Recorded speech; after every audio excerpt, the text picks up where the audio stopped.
the pound-for-pound GOAT right now in FSK Fadinator. Something else is at play here. I don't know if this guy has made a deal with the devil. I don't know if God just smiles favorably upon him, but Fadinator might be the best player.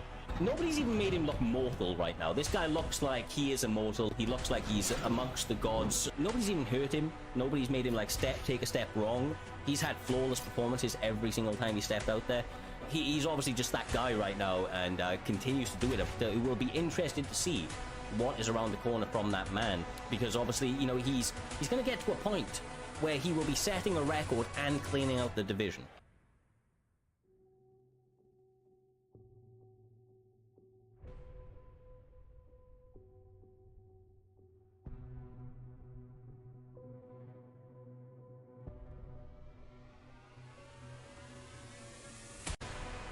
Oh, Jesus! Absolutely fantastic from Frosty MMA, doing himself and Kingsman proud. Do not stop, but the head kicks from Frosty MMA! Stop the fight, please! Within moments, he got stunned and then got sent to the land of wind and whispers. Frosty MMA, you know, ice cold. He was on demon time there. Frosty fought him like he had somewhere to go. Like performances that would separate you from the pack, and I feel like that's what Frosty has done.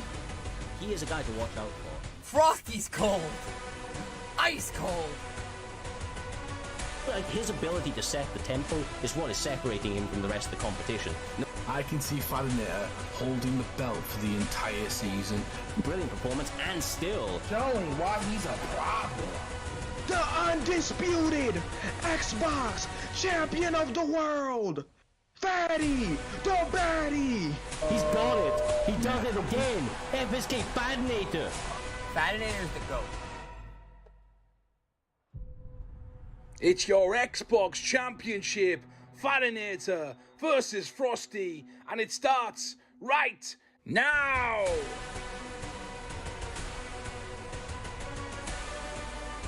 Everybody's doubting Frosty. Nobody has Frosty to win. On Saturday, if he pulls the biggest upset in primetime history, everybody will be screaming, Frosty, Frosty, Frosty. If Frosty believes in himself, Frosty can get it done.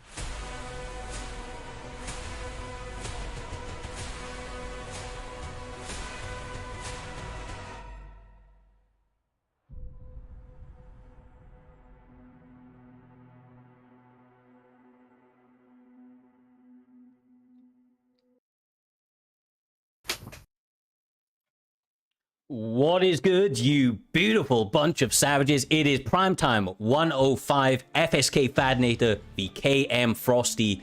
Joining me in the commentary booth to call all of the action here this evening, my friends and yours, J-Dime TV and Mr. Humbledink. How you doing, lads? I am doing fantastic! Prime time. It is PT 105. It is Fadinator versus Frosty, and we also have Smudger versus Blackout as well, J-Dime. But Fadinator has the chance to essentially go to 13-0 and potentially shut out the season, not losing a fight, J-Dime. This is epic.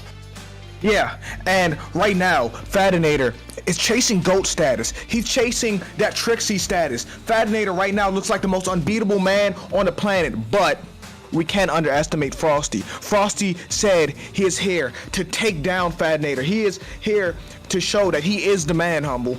Yeah, exactly that. He is the man, and he wants to put his lights out. If he wants to do it, Cyrus, he's going to have a good game plan. He's got a task ahead of him. This man's been flawless. This man's been incredible. This might be the greatest run that we've seen in primetime history, and he could cap it off tonight as well and nearly go into the next season as an undefeated champion. That is going to elevate him above anything, especially going into UFC 5. Yes, sir. A man that has many accolades to his name. Fadinator is the champ of all champs right now, been leading the way on the Xbox division, almost cleaning out the entire thing, going up against obviously one of the most dangerous threats in the game. But I will say that Fadinator is not only trying to chase that Trixie status, he's already broken and set records of his own. Currently, as far as I'm aware, he has 12 fights this season undefeated. That is the most fights undefeated in a single season, and as you rightly said, if he finishes it undefeated by getting through the next event or so, obviously only PT 107 before the end of this season, You know, that's a massive thing. If he ends out 14-0 for the end of a season, that's one of those types of stats that it's going to be difficult for anybody to beat for quite some time. So this man taking every single fight seriously. You've seen it in his performances, and he is going to need to do exactly that. KM Frosty is no pushover, bro. No pushover at all. He has been taking his opponents to every realm of mixed martial arts that he needs. He has shown that he is incredibly well-rounded, both on the feet. He can do it on the mat, submissions, knockouts, ground and pound finishes, all on his resume, J-Dime. And like you said, he is coming to prove everybody wrong here this evening and get that big W. But of course, my man, we have that co-main event. It's not the only title fight. We run double title fights almost every week here. We have the PlayStation GOAT for goddamn sure, NM Smudger, in the cage once again, looking to defend against one of the most offensively diverse strikers in the game in B3 Blackout. Brother, that has fireworks written all over it, Jay. Yeah, and to me, that's the fight I'm most interested in, because Blackout is kind of this, he's kind of this thing where he's going to go forward 100% of the time, and he's going to risk everything. So he don't care if he loses or nothing. He fights with reckless abandon. And sometimes it's not the guys who fight technical that beat you, it's the guys that throw with reckless abandon, the guys who kind of just go out there, humble. Yeah, exactly that. And if you look at Smudger's losses as well, Cyrus, I think you're one of the ones to kind of mention this a lot. All the guys he's kind of lost to, maybe apart from one, are B3 members. Yeah, literally only one person outside of B3 has beaten NM Smudger. B3 came through on the PlayStation division, you know, initially an Xbox camp, really showcasing themselves over on PS now, where they've got a number of great names making their ways through the rankings. And, you know, as we've seen, you know, Blackout, I believe, holds the quickest knockout, if not the second quickest knockout in primetime history. He gets finishes, he gets them early. And it's, you know, talking about reckless abandon, I like to almost compare him to, like, you know, like Justin Gaethje in the way that he pressures, because he does go forward. He's willing to take a couple of punches, but he's just betting on the fact that he's going to land a wider variety of shots, the harder shots, to sit you down before that bell rings. And he's been right more often than not, but of course, he's going to have to do that against the absolute pinnacle of the game. The highest skill sets that is possible to have is the GOAT, bro, the absolute GOAT, NM Smudger. This man has been tearing people apart, dismantling people. He has, you know, righted every wrong in his eyes. Any loss he's had, he's come back and he's won the trilogy or won the rematch each and every time. So, yeah, I mean, I know he's focused. I know that he takes that B3 camp seriously and he wants to get a W over them first time round this time. But my man, Mr. Humbledink, as we look to the rest of this card, there's 12 fights here this evening. It's not a big card, but my God, is it going to go off with one hell of a bang. BFAP Trixie rising back up those rankings, going up against KM Capellotti, Vuck v Ginger.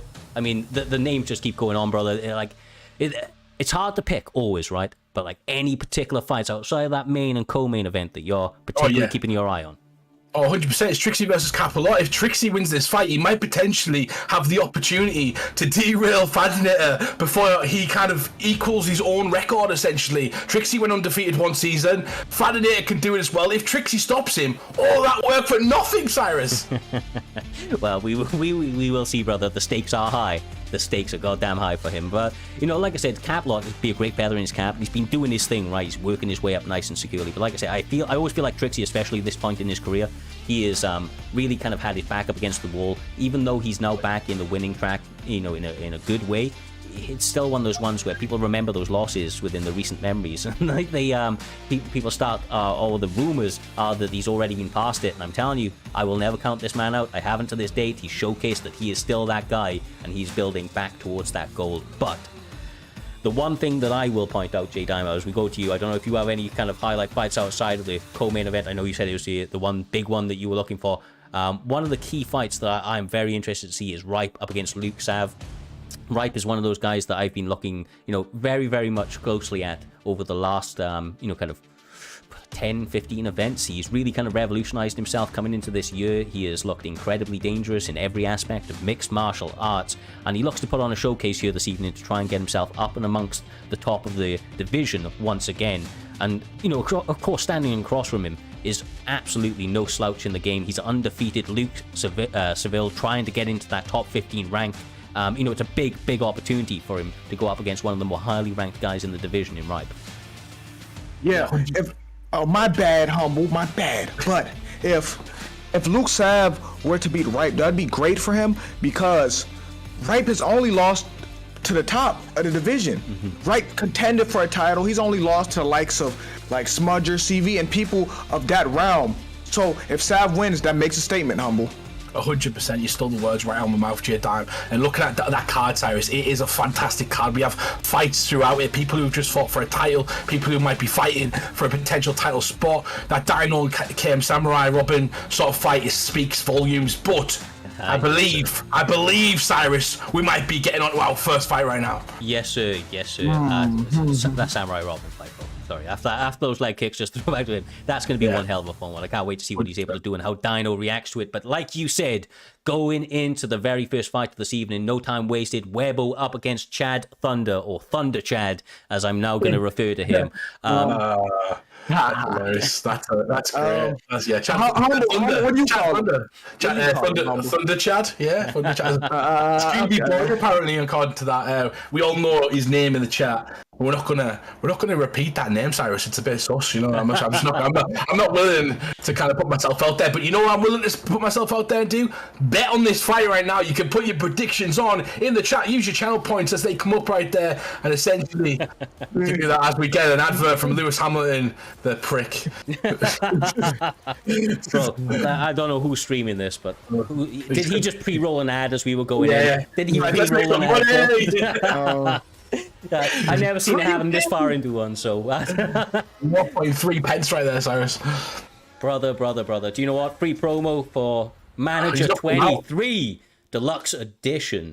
Oh my god, you serious? It's 20 minutes, there's 26 seconds, like, it's been good, guys, you know? yeah, stay on the edge of your seats. Actual action will follow after this. As you can tell, we are sponsored by F1 and Twin Strike as well. We buy them games, they are out very soon, Cyrus. Yeah, use promo code Primetime, and this is mad. Yeah, and the war of the range, you know, wait.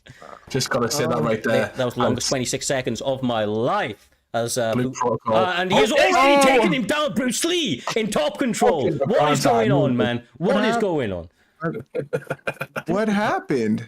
Like what? But there's some damage right there to Chad, I believe. Do you know what? I actually believe that. I don't know who's streaming, but I want to say it was Chad, because that was the Chaddest thing to do right there, is that he run that promo going into the beginning of the fight. I reckon it was him, bro. Yeah, I know. It's like he just set us up to fail right there. Like Bruce Lee as well. Bruce Lee pick versus a Conor McGregor pick. Let's talk about that, J-Time. Okay. Me personally, I wouldn't pick Bruce Lee against Conor because of the Conor power, but if you can kick with Bruce Lee and kind of cheese with the Osoda guard, you can have success, but that's dangerous though, Humble. Yeah, 100%. So he's got like a lot of strange sort of kicks. He's got that flick out, a sort of jab as well. Cyrus, he's going to have to... Oh my God, this is such a Chad thing to do. And he knocks him down. The hammer fist comes just like Conor McGregor and Joe Silva. How? It is over. How did it end that fast? How? Jay, honestly, I believe that Conor just put his hands down and offered his chin up for that lead hook. I could be wrong, and the highlight will show. He got spun kick in the face, and I think he was just trying to bobble his head, but that didn't move well. Yep. Oh, yep. I'll just hook you there. And that is all she wrote right there. God damn. The highest level of competition right here. Well, that fight we watched the longest promo. Oh Jesus Christ! Yeah, we nearly lost that fight. That could have been, if that promo was 1 minute longer, maybe 30 seconds longer. We were in. He nearly snookered himself right there. You know. Can you imagine the fight was over? We just you got to run it. You got to run it. We didn't see shit. But no. Okay, who won that? I didn't even get enough time. I'll be honest with you. A little bit. We both won that. You know who won that. Okay, nice. Who do you think won it with the name? Yeah, well, definitely Webo. Definitely Webo got that shit. Well played. We move upwards and onwards to the next one. ICB Lappo up against Smooth Suave. Should be a fun one. Lappo, I mean, humble. Guy's been around the scene for a very long time. He's been an active competitor. He's always kind of swaying between two different things. Sometimes he wants to just throw hands. Sometimes he wants to add dirty to his name in honor of Dirty Dave. So I don't know what one we're going to see here this evening. But you know, Smooth Suave is undefeated, and that's a big thing coming into this matchup against such a kind of 50-50 vet. You know, and somebody like that. Yeah, 100%. We see this all the time. It's good matchmaking from Doc to put these young sort of the old veterans against the young sort of prospects, Jay Diamond. You see it in the Ultimate Fighter this season, right? It tests their durability, it tests their sort of their mentality, see if they're ready for the UFC. And a lot of times they fail, Jay Diamond, but that one occasion or two or three occasions that these guys come through, they usually end up being a top contender for the future, and you know, somebody that can potentially come along and take people like Fadinator and Smudger to the limit, or at least give it a shot. Yeah, but will this newcomer be the one, or will he just be another one that falls to a veteran, Cyrus? Well, time will tell, and that time, my man, is right now. Suave MMA coming in here with Dan Ige. I said it, you know, kind of early on. A lot of people are hating on some of the Dan Ige picks when it was going to featherweight, but he is he's a serious pick, Humble. Like, the guy's a little bit shorter, so he's got a, you know, lower center of gravity. He's able to move that head, duck under punches very well. Seems to have a good takedown defense. I don't know if that's just me, but the boxing mixed with his jiu-jitsu, I quite like that matchup, although it is tough going up against Dustin, even if it is the P-head version down in featherweight. P-head version. Yeah, exactly. He's right though, Jada, when he says that. I wish they'd give him the Connor treatment and give him like it's just like, it's a downgrade, isn't it? So why would you give him it? You know, because he's got. Give him the hair though. Give him the buzz cut he had. Like, that would be cool. Yeah, you've got to make him 4 stars though, you know. So I don't know. Yeah, but this Dustin doesn't seem as quite prolific as the one at lightweight. Lightweight one's so good. Hopefully gets a bit of a downgrade as well. But this one, you feel like Dan Ige is a good pick to beat Dustin here. It's not too bad, J-Dime, especially with the sort of speed. Yeah, and this is a common matchup. God. Oh my God! Okay, He already killed him. I was about to say, sorry. this is a likely matchup that we get in PT, Dustin versus Dan Ige, but Dustin started this match off very strong, Cyrus. Yes, he did. Young Lappo trying to capitalize on some early momentum. This guy is, like I said, he's a bit hard to call. Sometimes he starts slow, sometimes he starts like, you know, he has somewhere to be. And tonight seems to be one of the more active sides. There was a solid 212 ping out here, Humble, and these guys having a little bit of difficulty blocking high, blocking low. You know that obviously there's a little bit of delay. It's going to be adjustable when it is stable, but still, at those sorts of numbers can be difficult. Oh my God! Another double up! How has he not adjusted to that? That's twice he's been stunned by that, Humble. Yeah, when someone's throwing a 7-piece combination at your forehead or your face, Oh my! start using single shots, circle off J-Dime. Don't be staying in the pocket. You've got to give yourself a chance yourself to move. So you've got to get on your bike. You've got to be bouncy. You've got to be springy. You've got to be in the feet. He's too stiff. He's too slow at the moment, J-Dime. Yeah, I think he's panicking too. He's not used to this type of pressure on this stage of PT, Cyrus. And I tell you one thing, talking about that pressure, I know that Lappo has actually been training with Blackout leading up to this week, so you can see the combinations. You can see the little bit of a rub that's given him, bro. These combinations, they're kind of Blackout combinations right now, Humble. Yeah, he's starting to come back though. He caught him with a nice off the centre line. Smooth did right there. Smooth needs to go to the body a bit. He needs to throw singles. Singles offset those combinations off so much, J-Dime. Shots like straights to the body, jabs to the body, teep kicks, front kicks. You know, those sort of combinations throw people off when they're throwing massive combinations at your head. It's easier said than done though.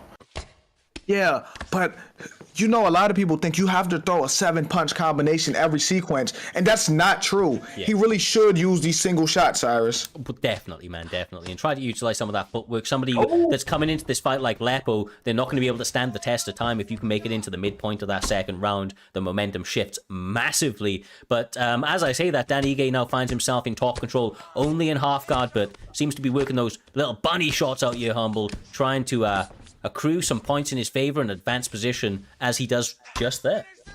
Yeah, he was trying to build the grapplers right. Both guys were really, but it was the one who was proactive right there, and that's exactly what he did. He's trying to go for the back, gets denied. Really important denial right there. If he did get that position, that was going to be a problem. J-Dime gets to stand up, and now they're back to their feet. Yeah, now we're back to the feet, and if I'm Dan Ige, I can't win this round after what happened, but I'm going to try to get a little bit of damage.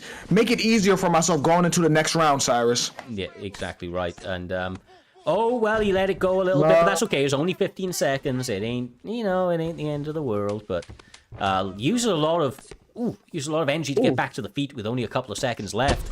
Gets the fucking knockdown! Jesus, he's still around. He's still. Is it? Did he steal it? I don't know. Yeah. Oh yeah, they both got knocked down. But momentum is now shifted, and it takes a bit of grappling. Oh no, he didn't steal it, but it takes a bit of grappling, and then they get back to the feet. And I keep talking about this. I don't think it's quite clicked on with a lot of people yet. When you exchange in those breaks, that is incredibly important in real life and in this game. Yeah, no, 100% capitalizing on the moments in between, ordinary sequences, trying to kind of fight on the offbeat, just much to what you were saying earlier as well, guys. Trying to throw some of those single shots and catch him instead of just loading up for 4, 5, 6, 7 punch combinations. But with that being said, I do feel like Ige is making the adjustment. This kid is undefeated, J-Dime, and I can kind of start to see why. I feel like this guy's composing himself after what was a lot of pressure early on in this fight. Oh, yeah, and I've actually played Smooth Suave. I'm not gonna lie, oh my goodness, I've actually sparred him, and I feel like he's regrouped a lot more, because he started off too fast, the moment was getting to him. Now he's calming down, Humble. Yeah, I think his defense is a big key as well, and sometimes. Oh, he's throwing number 7 punch. Someone's coming at you like that, J-Dime. He's there. He's in the pocket. He drops it. The tables have turned right now. It's is it over? And maybe is it over? Oh, just come back. What a come back. Let's go, baby. This is Primetime Mma, Cyrus. This is what we do and why we do it. Yes, sir, brother. As smooth as it gets. Smooth Suave coming out here, landing those hands clinically, especially in the second round. Beautiful adjustments made after a lot of adversity to kick off round 1, with Lappo turning up to this fight with bad intentions here this evening. You could see the training that he's been putting in with Blackout. Unfortunately, didn't go his way here this evening for him, but massive win for the still undefeated prospect in Smooth Suave. I cannot wait to see him in future. Great job. And I told you, Dan Ige, he's a sleeper pick, bro. He's a sleeper pick. With that being said, we are absolutely burning through. That's the first 2 fights of this 12-fight card that we have here this Saturday, bro. It's going to be Dave TT up against, what's that name? Nazim? Yes, Nazim C. That's it. Nazim C. Nazim C. There you go. That makes a lot more sense. Why don't I do that in my brain? Because you were trying to break it up. It's a normal thing to do, Cyrus. But yeah, Nazim. We know Nazim from. He's been around for a long time, essentially, and now he's going to be coming to fight a former number 1 contender and somebody who fought for a title, I believe, last week. Dan. Yeah, and Nazim. I don't know if he's still, but he was a SVG member, so you know what he brings to the table. With the crane kicks and the creativity with the kicks. Humble, Is that what's coming? Is it? I didn't know, but now I know. I know. But my fault. Hold on, I'm hearing from the back. They said. Swaggy said it's TST, not said. Oh, it's TST. Yeah. Okay, I didn't know that. I haven't been training a lot recently with my own team, so let me off on this one. But this will be interesting. A nice sort of. It'll be my kind of fresh introduction as well, because I haven't spied the guy yet. But we're getting 2 Baldies and a Cyrus on the screen right now, J-Dime. Too many balls out on the screen, bro. 2 Baldies and a Cyrus. Bold and bold, bro. It's okay. It's okay. On a serious note, Dana has 2 good boxing in this game. I don't know why, but everybody sleeps on him. You see Dana White, you think, just gonna run through this guy. But this guy's got some hands in UFC 4, Jay. Yeah, Dana's actually really good on this game, and I learned that from NM Mikey. He likes using Dana, and I'm not gonna lie, Dana can compete with the best of them, Humble. He can, and the problem for Nazim right now is his credibility's being tested by Dave right now. Dave has threw a spanner in the work and said, "You don't belong here. I'm going to show you why. I want to beat you with a boss." It's like someone beating you with CM Punk, Cyrus. You've got to kind of respond. Is it over already? Dana's beating him like yours and mine. Oh my God. Dana White clearly on the juice here this evening. Really pressing Nazim up against this cage. He has non-stop combinations. Strickland needs to start backing out a little bit. I mean, the problem is that he's a forward pressure fighter, but... here's the thing. People forget J-Dime that Dana White nearly fought T2 Ortiz in a boxing match. If anyone wants to make a TikTok, do it on that. Because nobody even realizes that was going to happen. Oh, yeah, and here's the thing. This is Nazim's welcome to PT moment, it seems like. Oh, nice body shot right there. I like the little body shot from Dave. Oh, nice one. Catches him. Yeah, this is getting bad. I'm telling you, this is welcome to PT moment, Cyrus. Yes, sir, absolutely. Oh my God. And he's out. out. Jesus! That may be performance of the night already. He just shouted, "I'm not paying you." I'm not paying you is crazy. Dana White just paid himself 50 G's. Dave TT back in the win column here this evening. Brother. This man, wildly inconsistent, right? On massive murdering streaks, can go on some big losing streaks. Nice to see him bounce back quickly here this evening, J Diamond. Do so with some style points, I will say. Just didn't miss a step, bro. Didn't miss a step. Listen to me. Dave made light work out of this situation, and he set the bar high for performance of the night for anyone who wants to try to get that tonight. Yeah, like he felt disrespected right there, Cyrus. Like he fought for a title last week, then he's fighting this new guy that's kind of coming along, and he felt disrespected, and you can see it in his performance. I like it. And a bit of grit to him. When you're a top competitor in a league and you want to prove a statement, that's how you do it. That's what you should be doing to these guys. Yeah, look, and ultimately he came in there. The guy was undefeated, right? And sometimes that can make people worry, but he just went, "Nah, man, this guy's only had 2 fights. He's not ready for this level right now." And I feel like that's what I saw from Dave. I feel like he came in here, very, very focused, and he competed. And he competed at the top level that, as good as he's ever looked, basically. Sometimes, you look one way in sparring, you come out there and the lights are on you, and you just kind of, fail to the situation or fail to the moment, and that was not the case here this evening. If he's able to continue to take that level of focus into his next set of fights, I mean, that guy's a problem. Quite clearly dangerous, killer instinct, and he did it with Dana goddamn White. However, my guys, we will move very, very quickly on to the next one. It is, of course, between Versatile up against John Africa. Big fight for the division. I got some insight for that on that fight too. Go. Okay, so I've kind of been in there when John's been training, and you know what I'm saying? I've kind of been there. He told me that he's gonna start this fight with a jab into a flying kick. He told me to tell y'all that. He told me to say that. You just told Versatile exactly what John Africa is starting the fight with. So if John Africa feels like gets knocked out, it is J Dime's fault. And I just want to say it is not my fault. I was told to say that. Why are you telling me to say that live before the fight? Maybe he's going for a double leg. Maybe it's mind games though. Yeah, that's possibly. I'm going to just shout out to OFC, who have just raided us on the Twitch raid right there. Fantastic league. And John Africa was actually their main event today, Cyrus. So essentially, he's main eventing over leagues. He's coming over in. He's trying his best. He's going to be working his way up the rankings. So I don't know how that fight went, but that might be. Oh, he did it! He did it! I was told to tell him. Watch the stream, man. Versatile could have knocked him clean out right there. Right. Listen to me. I wouldn't say this without anyone's permission. I was told by him to say this before this match started. Yeah. But all jokes aside, though, John Africa got something good going with the WR camp. He is the coach and the game planner for that team, Humble.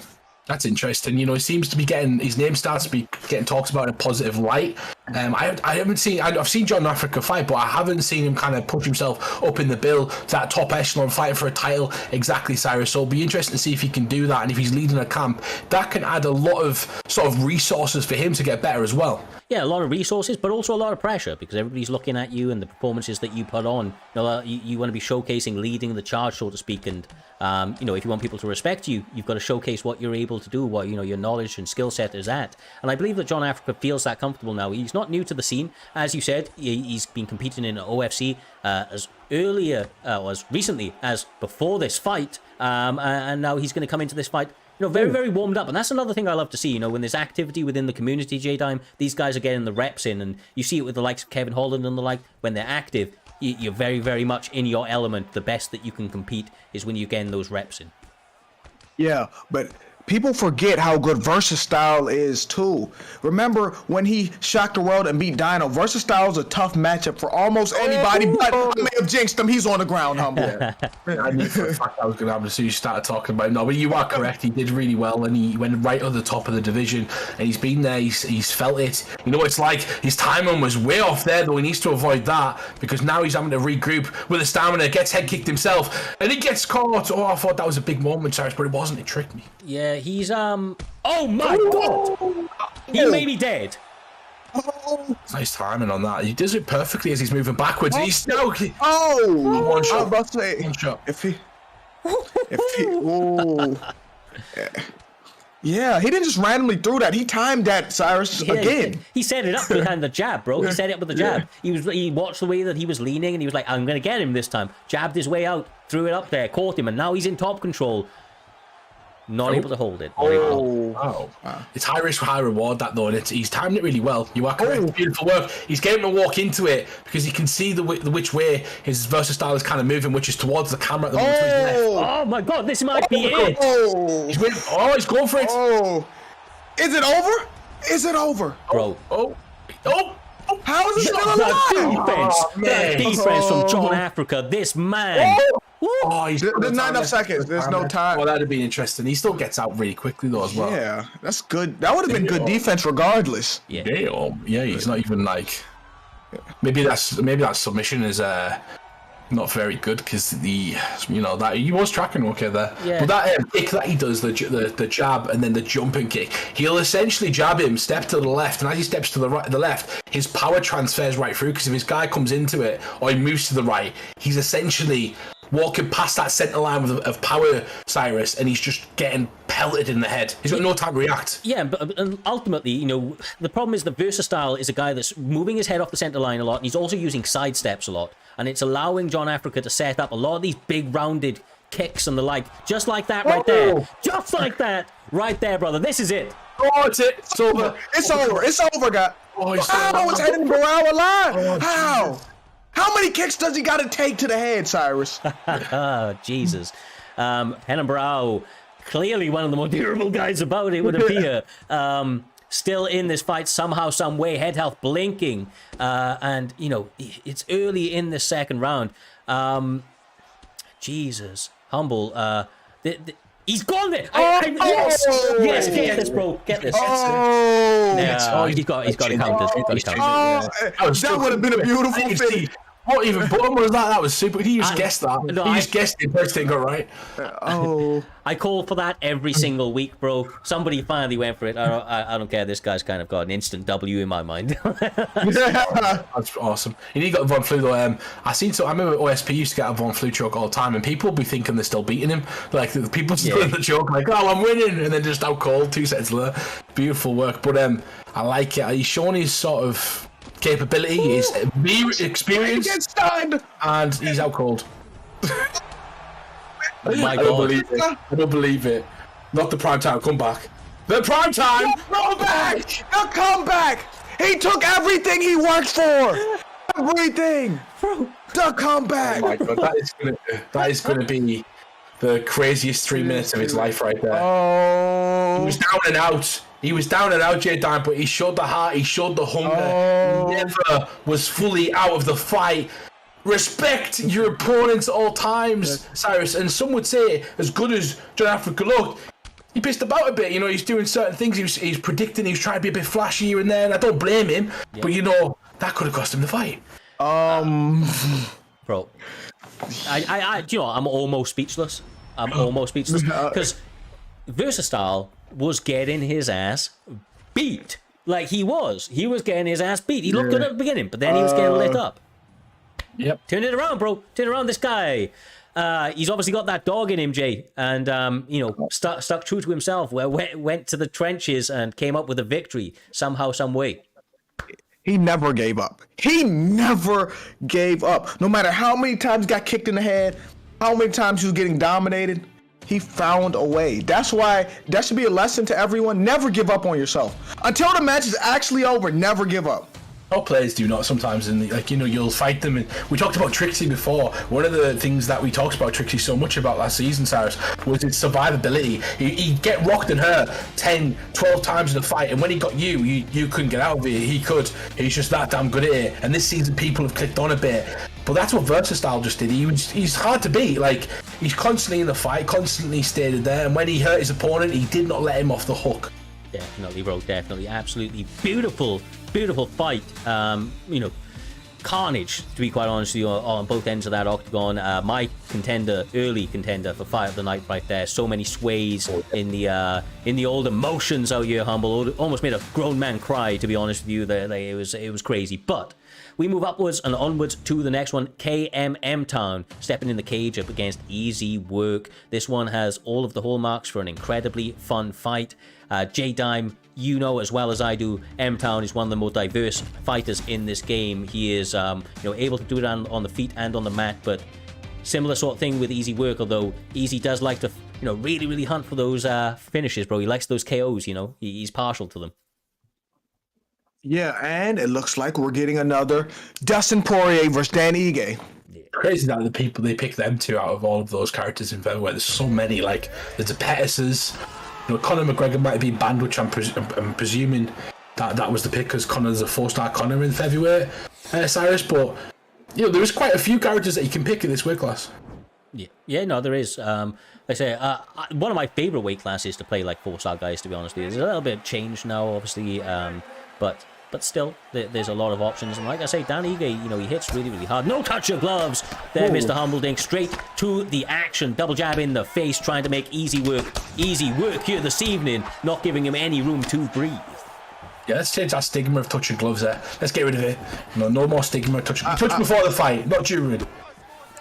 I agree, because you can avoid getting fake glove touch and all of that if you just don't touch the glove. Yeah, exactly. And I'll give you an example of what you're robbing yourself on. I've said it time and time again, and I am completely right now, Cyrus. You rob yourself with the Masvidal flying knee. You rob yourself with Derek Lewis's knockout last week. These sort of crazy antics that you can do before the fight.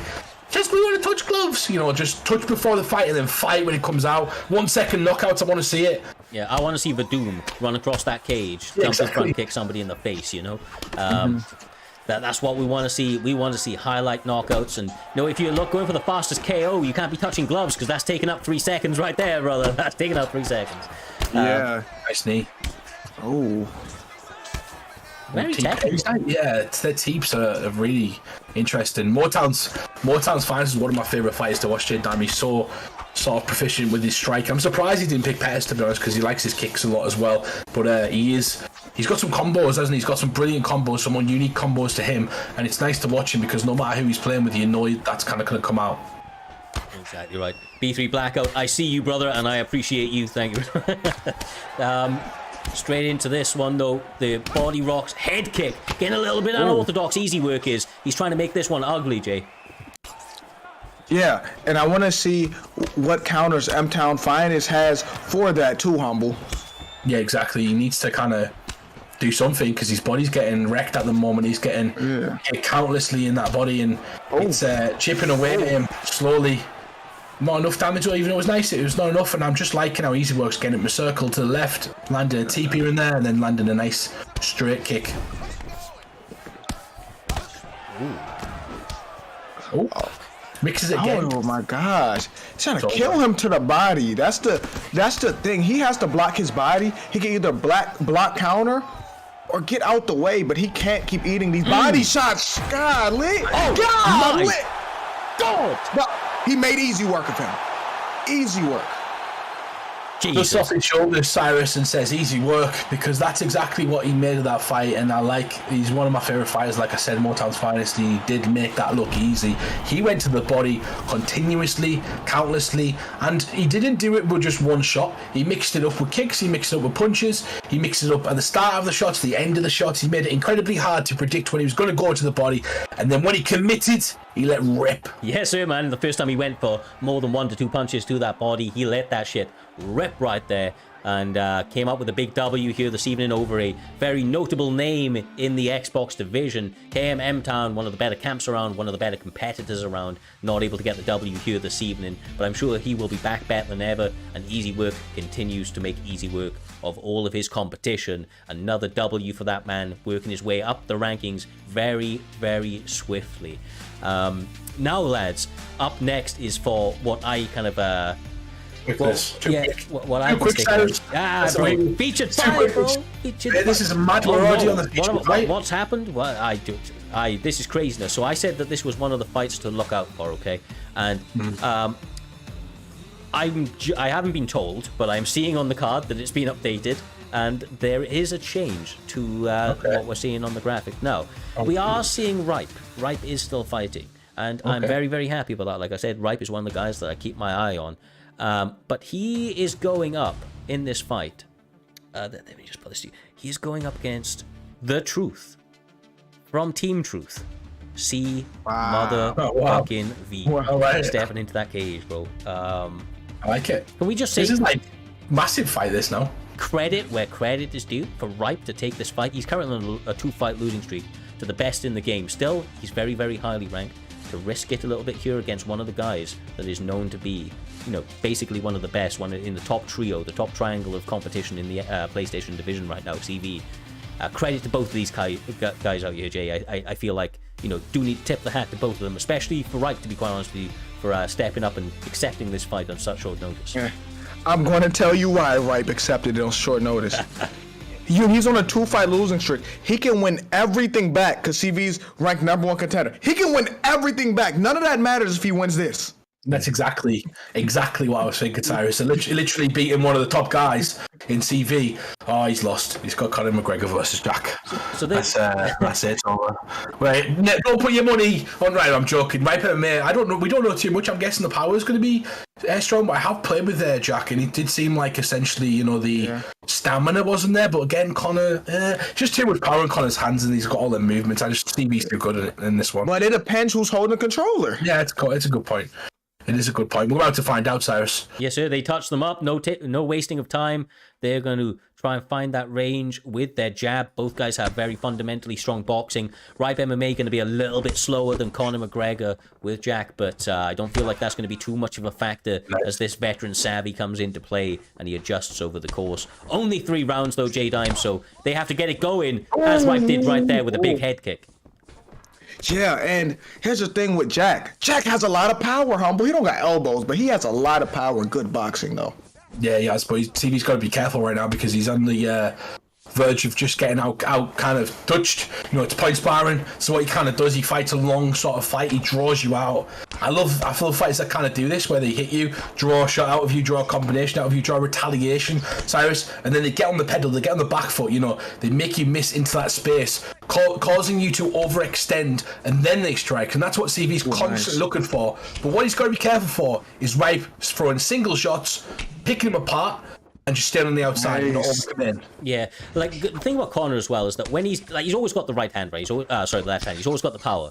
But when he's cracked, he is a bit of a glass cannon. You know, it's a bit of a downhill sprint for him from there. So, I just feel like if Ripe can be, you know, smart about it and get the first crack off, then he's in the driving seat. But it's going to be hard to do that because, as you well know, as I do, Jada, CV just too technically clean. This guy's solid everywhere. It doesn't leave very many openings for you.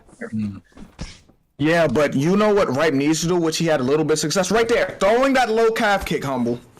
Yeah, exactly. He needs to mix up the calf kicks. I'd still at the range he's been at and just kind of... He's a longer fighter. He's got the bigger sort of fighter, so you could just throw singles and pick CV apart, try and outpoint him. Get CV to kind of overcommit rather than you, because then you're going to get more walk on the shots. Like, CV's game plan is fantastic, but essentially, if you fall in the trap, you know, you're 100% not giving yourself a chance, Cyrus. You've got to understand his game plan before you kind of go into it. And I don't know if Ripe's had enough time to do that, but it looks like he has. Yeah, exactly right. Oh, that's better. CV is starting to mix it up now. He's starting to pop little 1-2. His block's gone. He's going to get him cracked. He's to step off. Run the round. Yeah, with a minute left, he just started turning up. Like, he just put his foot on the gas just for a little bit, Humble. Yeah, now we know what he's going to do, Cyrus. He's going to do exactly what his game plan was earlier on, try and get his opponent to go anyway. And his opponent's like, oh, well, I've lost a round. I either try and win it back, which could leave him in further sort of damage or further sort of punishment, which helps CV later on in the fight, or he just gives up this round and says, I'll focus on the next 2. No, exactly right. And, you know, basically, you've got to give up this round at the moment, unless your opponent offers something up on a plate. Try and work that body like he just is, because he's going to start the next round a little bit behind with only 10 seconds left in this first round. I was going to say maybe nothing too massive is going to happen, but they are starting to swing for the fences. I think now is as good a time as any. For tonight, we have our resident Dean Thomas, if you like. Mr. Baron Von Jedi sitting in the back here. That was an interesting first round, my man. Kind of any notes for either man, especially Ripe, going into this next? Yeah, definitely for Ripe. You know, he's had a lot of success with the leg kicks and the calf kicks, but this has only been a good opportunity in the first round. What he needs to do is he needs to step the gas up on his boxing. If you let CV set the pace, you're not going to be able to survive, Cyrus. Yeah, no, I think that's a really intelligent point. Pleasure to have you in the booth there, Baron. These guys getting straight back to it. J-Dime, big leg kick missed right there, and you know, I feel like CV starting to get a little bit more sniperish. You know what I mean? He's standing there looking to land that just one big bullet shot with that left hand straight down the barrel. He starts to get a bit of a problem when you can feel that he's starting to take more time. I just feel like he gets more dangerous the more time he has. Yeah, and here's the problem with Ripe. He's stuck on a cage, and he's getting head damage done to him, Humble. Just circle towards. I don't want to give him too much advice because this is helping me too much. Oh my! Like, you can't tell people like this. So I do this to everybody, right? If you go in ranked and you fight me, I'm gonna put you on the cage. I'm gonna keep you there. I'm gonna see if you know how to get out. If you don't know how to get out, it's your problem, not mine. You know. So this is it's a position I need to learn. Can I put this out there? CV knows how to defend that. He was playing the inside knee because there's like a little bit of a thing where you can like out knee your opponent from the inside. So he actually equalized out the stamina a little bit in that exchange. I know it sounds odd, but he actually got the better of it. Yeah, you know, I know you mean Ripe, right? But essentially, I'm saying Ripe knew what he was doing, but he was doing the same thing to try and get out of it, which was he was letting CV punch him in the head, but he could just held his arm and just walk towards the camera after he threw the knee. So it was just one of those things where he didn't have to take the damage he took. But it's an even round so far. I actually felt like Ripe was winning the first fight until he got knocked down. First round, sorry. So he needs to get on that. And at the moment, I feel like he's getting picked apart from the outside against CV J-Dime. This is the problem too. Ripe is fighting a slow.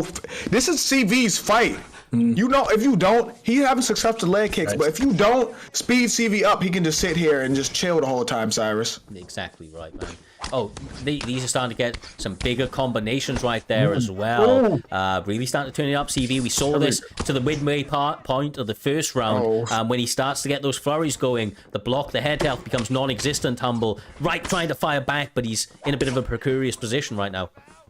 Interesting that CV mirrored him right there. You know, he went right point at the body, then CV copied it mirrored it essentially a few moments later.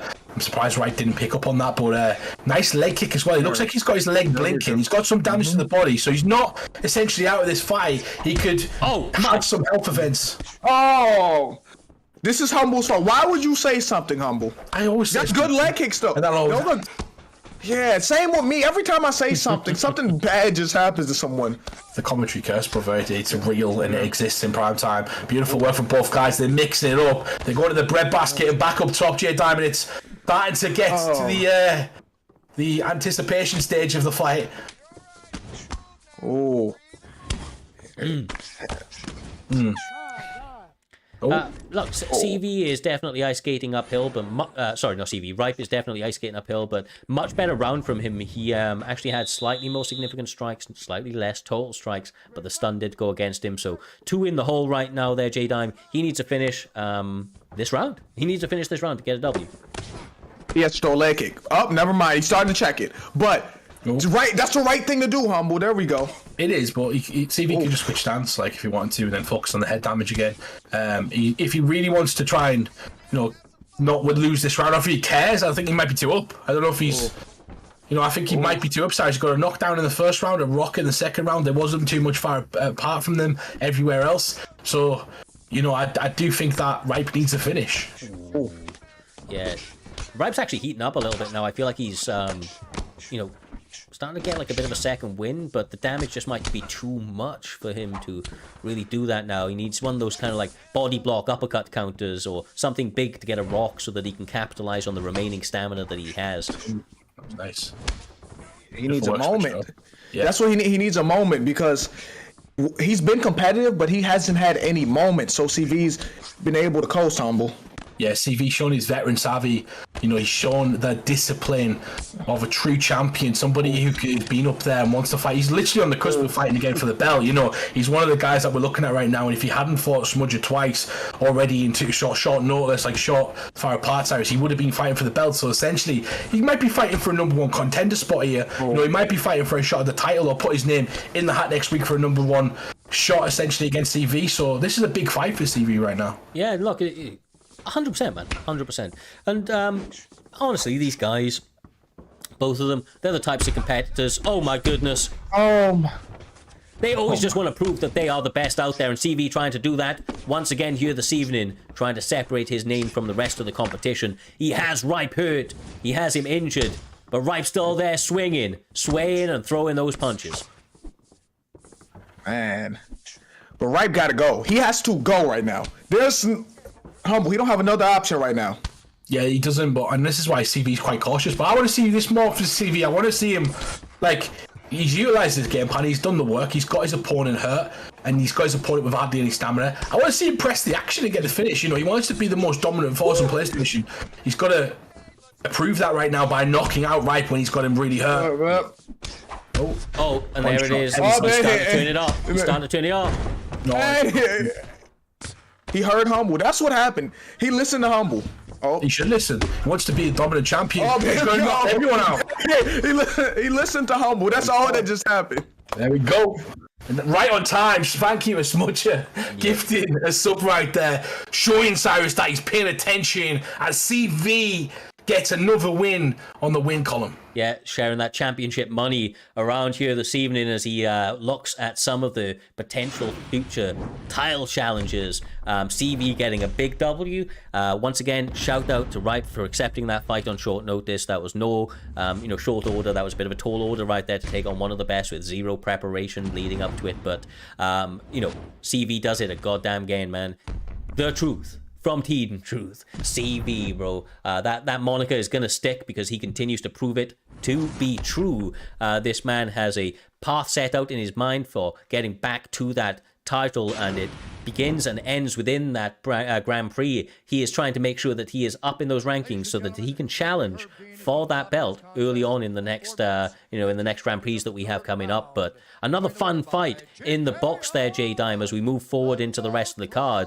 We have an incredible night still set to go ahead of us. We have the main card, of course, and between that was there 6 fights? 6 fights of pure madness, kicking off between Dino and KM Samurai Robin. I did not know this man was in KM. Fair play.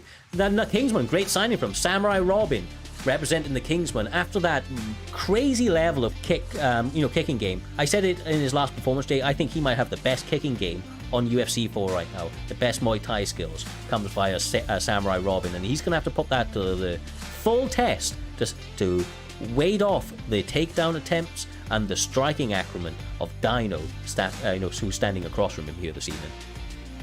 Yeah, and you're right. That's a great signing. Samurai Robin showcased his kickboxing and his leg kicking ability specifically, but Dino has never been an easy fight for anybody because Dino has solid striking and he mixes into wrestling. He's not afraid to make it a dirty fight, Humble.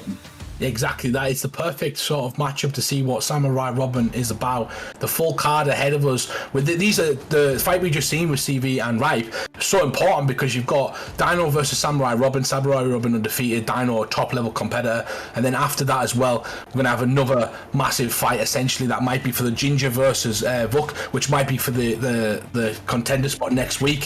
So CV doing what he just did. For me right now, Cyrus, he might be fighting the winner of this next fight to potentially for a number 1 contender fight next week. That's the way I'm kind of looking at this one. Very, very possibly, of course. You know me, brother, I don't do matchmaking, period, but definitely not on the night. But no, these guys, they're in or amongst that top, man. It's a short list of names right now that are putting themselves in worthy positions to challenge the best in the business, which is currently NM Smudger, and, may still be, depending on how this fight goes here this evening. But I think that, of course, we've gone through this card very, very quickly. We've got a little bit of time here this evening. So what we're going to do for you, for anybody that missed it at the very, very beginning, before we get into the Samurai Robin fight, which is going to be a very, very fun one up against Dino, we are going to skip to that promo one more time for anybody that missed it. We will be back within 2 minutes or so. Strap in, enjoy the promo, and get ready for all the action of Primetime 105.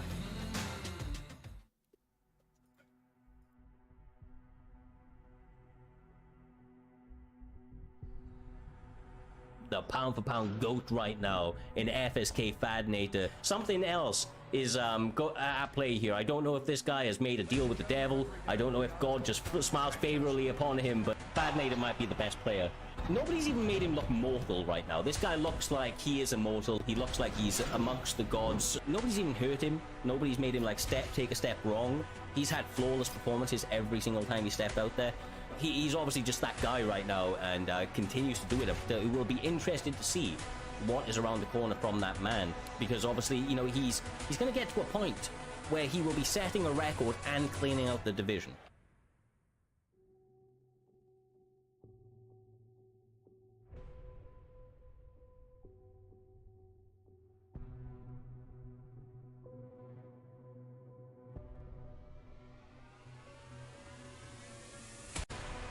Oh, Jesus. Absolutely fantastic from Frosty MMA doing himself and Kingsman proud. Do not stop, but the head kicks from Frosty MMA. Stop the fight, please! Within moments, he got stunned and then got sent to the land of wind and whispers. Frosty MMA, you know, ice cold. He was on demon time there. Frosty fought him like he had somewhere to go. Like Performances that would separate you from the pack, and I feel like that's what Frosty has done. He is a guy to watch out for. Frosty's cold. Ice cold. Like, his ability to set the tempo is what is separating him from the rest of the competition. I can see Fadinator holding the belt for the entire season. Brilliant performance, and still Showing why he's a problem. The undisputed Xbox champion of the world, Fatty the Baddie. he's got it. He does it again. FSK Fadinator. Fadinator's the GOAT. It's your Xbox Championship, Fadinator versus Frosty, and it starts right now!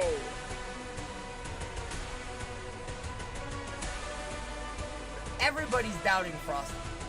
Nobody has Frosty to win. On Saturday, if he pulls the biggest upset in primetime history, everybody will be screaming, Frosty, Frosty, Frosty. If Frosty believes in himself, Frosty can get it done.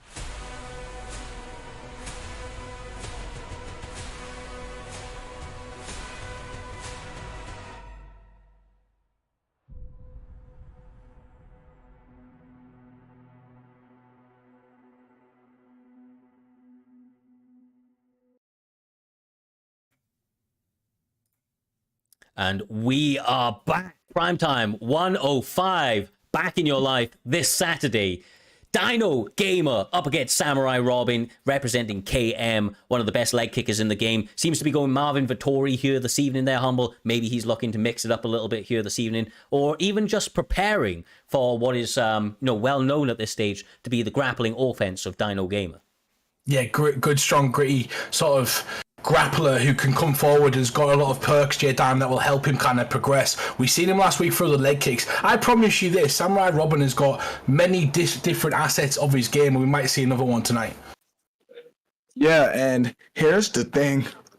I don't want to give anybody no advice, but it's hard to check leg kicks on this ping. It is. Well, that stable high altitude that we talk about, bro.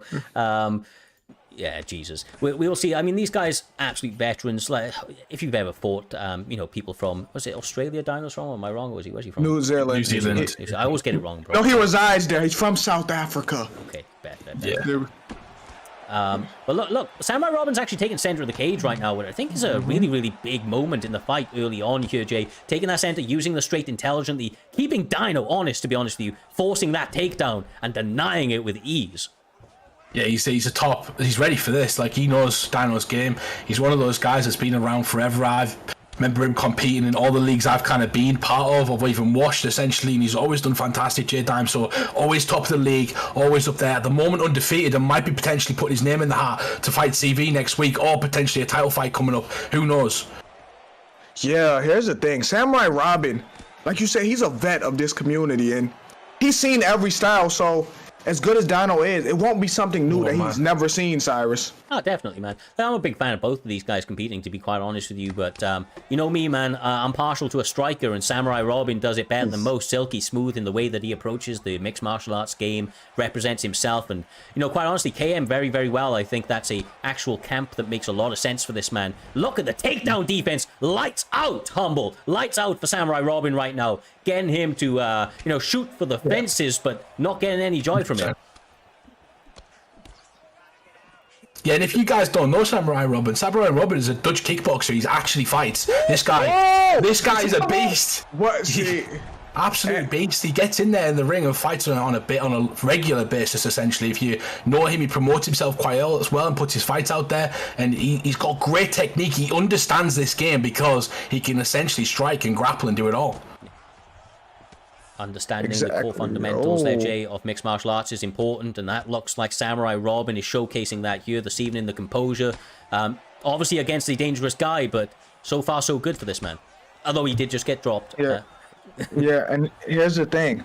I think this is what Dino needs to do to have more success is use his punches and oh my gosh. And I was gonna say switch the takedown. Switch which takedown stuffs the head. Get back to his feet. Now he's got the leg kicks. Samurai Robin is all over Dino. Dino is fighting in strong.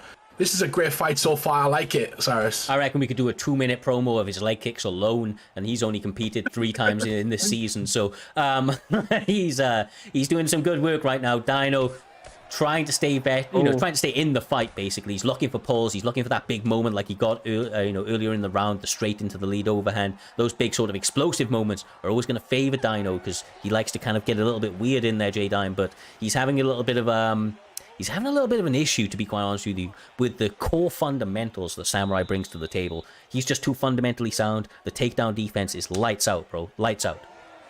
Yeah, and it's like Samurai Robin can see these takedowns coming from a mile away too, Humble. Yeah, exactly. Little timing. He's got his moment and he's really trying to put the pressure on with the boxing heavy. This is where the attributes of Vittori are going to come in. He's anti-grappling him so well, Cyrus, and he's starting to catch him at every moment with every sort of exchange coming in and out of the pocket.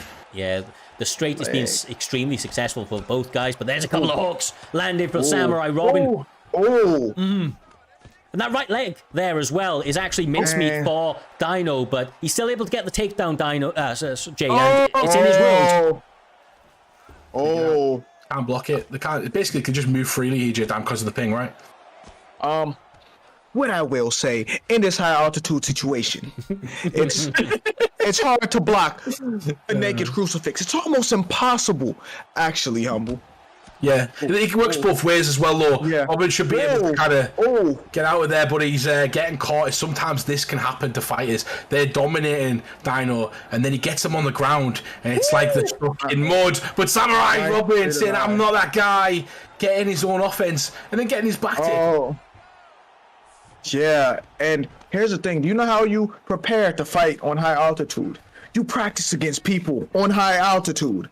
That's the only way to counter that, Cyrus. Yeah, exactly right, bro. Exactly right. You ain't wrong. No lies detected. Reversing from position to position. Samurai's now back in top control. He's going to look to separate as early as possible, I would imagine. Postures up. Decides to throw. Oh, and then the separate. Okay, I knew it was coming, bro. He's doing too well on the feet to continue to stay on the mat here, Humble.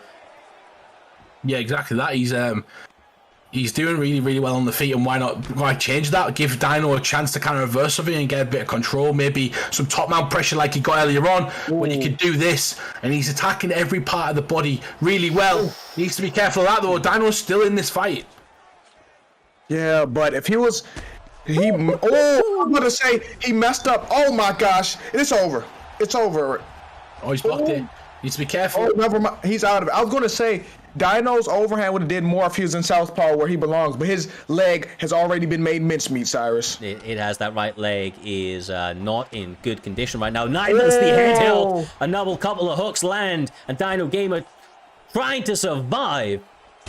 Oh my God. Hook City. He has countered him over and over again with them hooks. He's constantly landing it. There's no jab involved in this, Cyrus. He's just brutalizing him right now with those hooks, and he doesn't care to get pulled, anything like that. He's saying he's challenging him almost to do so. Yeah, Samurai Robin is absolutely phenomenal right now. Bro, I'm going to ask this guy to train me on my takedown defense. I don't understand. He's on 300 millisecond ping, and he is denying everything, bro. Like, how is that possible, Jay? This man... Jesus. Has he even blocked high? Like, what's going on?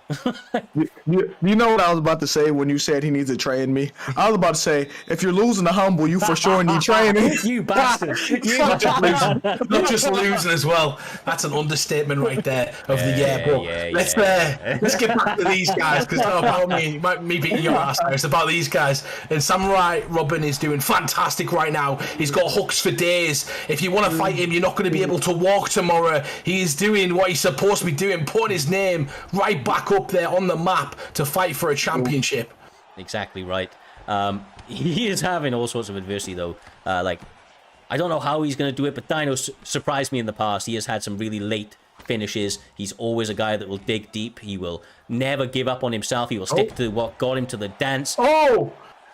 Beautiful, man. He has to set them up. He has to set them up is the thing. He has to say he stuns him. Then he would have to set up the takedown humble. If he just keeps recklessly shooting, he's going to keep denying it. Yeah, there was something I wanted to say earlier, but I got distracted when it was something. It was. I might not be able to say this. I might not be able to say it again. I was going to say Samurai Robin is just stopping those takedowns because of the rhythm he's setting, the distance he's setting. He's got kind of Dino fighting at the pace he wants to. He knows when he's going to shoot because there's a gap there. He leaves it for him. That's why he knows how to defend those takedowns so well, because he's ready for them. He's put himself in a position, Cyrus, where he can defend. Well, do you know what? That's a really, really, really smart point, to be honest with you, Humble. Uncharacteristically smart, but no, I'm joking. It's a really smart point, bro. Genuinely, he's leaving openings for Dino to go. So it's, instead of just like, it's like when you're throwing punches, you don't throw 9-punch combinations. You throw like a little 1-2, look for the opportunity for the counter to counter them back, and that's where he's getting a lot of success. Yeah. It's why he is looking so dominant right now. But with that being said, Dino, after those relentless takedowns, does get it eventually, but gets reversed, Jay. Within moments, that's got to be very demoralizing for him. Yeah, the counter grappling has been on point, and the reason, like you say, he's denying those takedowns because, oh my gosh, wrestling doesn't start on the ground. It starts with your feet positioning and distance management, Humble. There you go. Great fighters think about just landing the offense. Really, really great fighters think about great offense, great defense, what you're going to throw and what they're going to throw back to that, Cyrus. They're planning it. They want you to throw in these gaps. That's exactly it. And that's what he does in real life in his fighting, and that's what he's transcending to the game right now. Yeah, exactly right. He's now got him in full mount. This may be it. 2, 3 punches. Oh my God. Oh, he just punched it up and then he just hammered him down. Stand up head kick. That's it, bro. Dino's like, nah, I'm done. Nice. We're staying here. I'm getting my head health back. His head health ain't getting any higher, bro. It ain't getting any higher than this. His leg's going now as well. Yeah, you know what it is, though? Dino's going to come into the chat after this and go, I got the first decision. That's what it's going to be. He's going to be happy with the decision. No, Robbie, get him. He's doing it on purpose. He wants to purposely get a decision. Yeah, no, he does. Because Dino's just that guy, bro. He does it every time, so even though he loses, he wins. Not getting finished. First words out of his mouth. Decision Dino strikes again. If people don't know Dino Gamer, we had a 98% finish rate last season. 98%. And the two people that essentially were all the decisions were Dino, and I can't even remember the second person. Dave, bro. Dave. Decision Dave and Decision Dino. That's why there's a D in their name. It's something else, bro. It's something else. But a big victory there for Samurai Robbins. I mean, unless some fuckery happens. No, Samurai Robbins gets the W. Oh my God. We've seen stranger things happen, man. We've seen stranger things happen. Never, ever, bro. Okay, I'm gonna tell you boys that he shot 28 takedowns. 28. Marab. That's Marab. Marab. Yeah. No, Marab is 49. No, Marab would get them. Yeah, Marab would get 49 and get 90% of them. Samurai might need a performance bonus for that. He got 30-26 on that. That's crazy. Great showing. Yeah, absolutely fantastic showing. Like I said, I think that this guy may be one of the guys I'm looking at as the future. He is coming through in a big way here in Primetime MMA, showcasing his skills beautifully to this point in his run. Like I said, going into that one, he was 3-0. I believe he's thrown more leg kicks than anybody else in the sport's history, and I look forward to continue to see him make mincemeat of anybody, anybody's leg that gets offered up. 4-0, man. That's a big spot. It's a big spot for him. But We now jump back across to the Xbox division. Another Kingsman up here this evening. They've come through in force, Humble, here on Primetime 105. It's KM Winter going up against Hey It's Fran. Hey It's Fran, of course, only 2 events ago was challenging for a belt, now trying to get back, not only onto the winning track, he won his last one out, but he's trying to really start to get a bit of a run together again now, because he finally had a bit of a taste at the opportunity of that belt. But you can say the exact same thing about Winter, who fought through Fadinator, I think it was last week. So essentially, both of these guys have been coming off a loss to Fadinator. I know Hayes Fran won last week, so he might be, his confidence is at high because he's been right up there again. But Winter is now needing to defend his spot against a former challenger, vice versa. This is a 50-50 matchup right now. 2 guys at the top of Division J time. Xbox is a minefield. Anyone could be anyone unless you're called Fadinator. I was just going to say that, but when you say that though, you disrespecting his opponent. You're disrespecting his opponent here. You're acting like he don't have a chance, Humble. Who in the main event? Yes. Well, like I said, I will not go against the guy that essentially is 12-0. But if he does it, he will shock the world, and that's why we're all here. That's exactly what it is, Cyrus. If someone does it, they can have the bragging rights. They're the guy. Yeah, Go into the next bit. Everybody has their day. Mike Tyson fell at one point, right? He looked like a world destroyer. He was knocking people out before people were able to get in their seats, in some situations. So you've got to remember that everybody has their day. Styles make fight, and or fights even. And quite honestly, I like Frosty, man. He's a newer guy to the scene, but he's done big things in the short amount of time he's been here, quite clearly showing massive advancements in his game, especially since joining Kingsman, which, as we've seen, and as is likely to be showcased once again, at least in this fight one way or another, they have a really diverse set of fighters that know how to do it everywhere. Unique, I think, is the best word to describe the Kingsman. Big opportunity here. Ranked number 5, ranked number 6. A lot on the line between these 2 competitors. It's, I believe, the first time that they have matched each other, Humble, but I'm sure it won't be the last, as these guys touch them up for the very first round.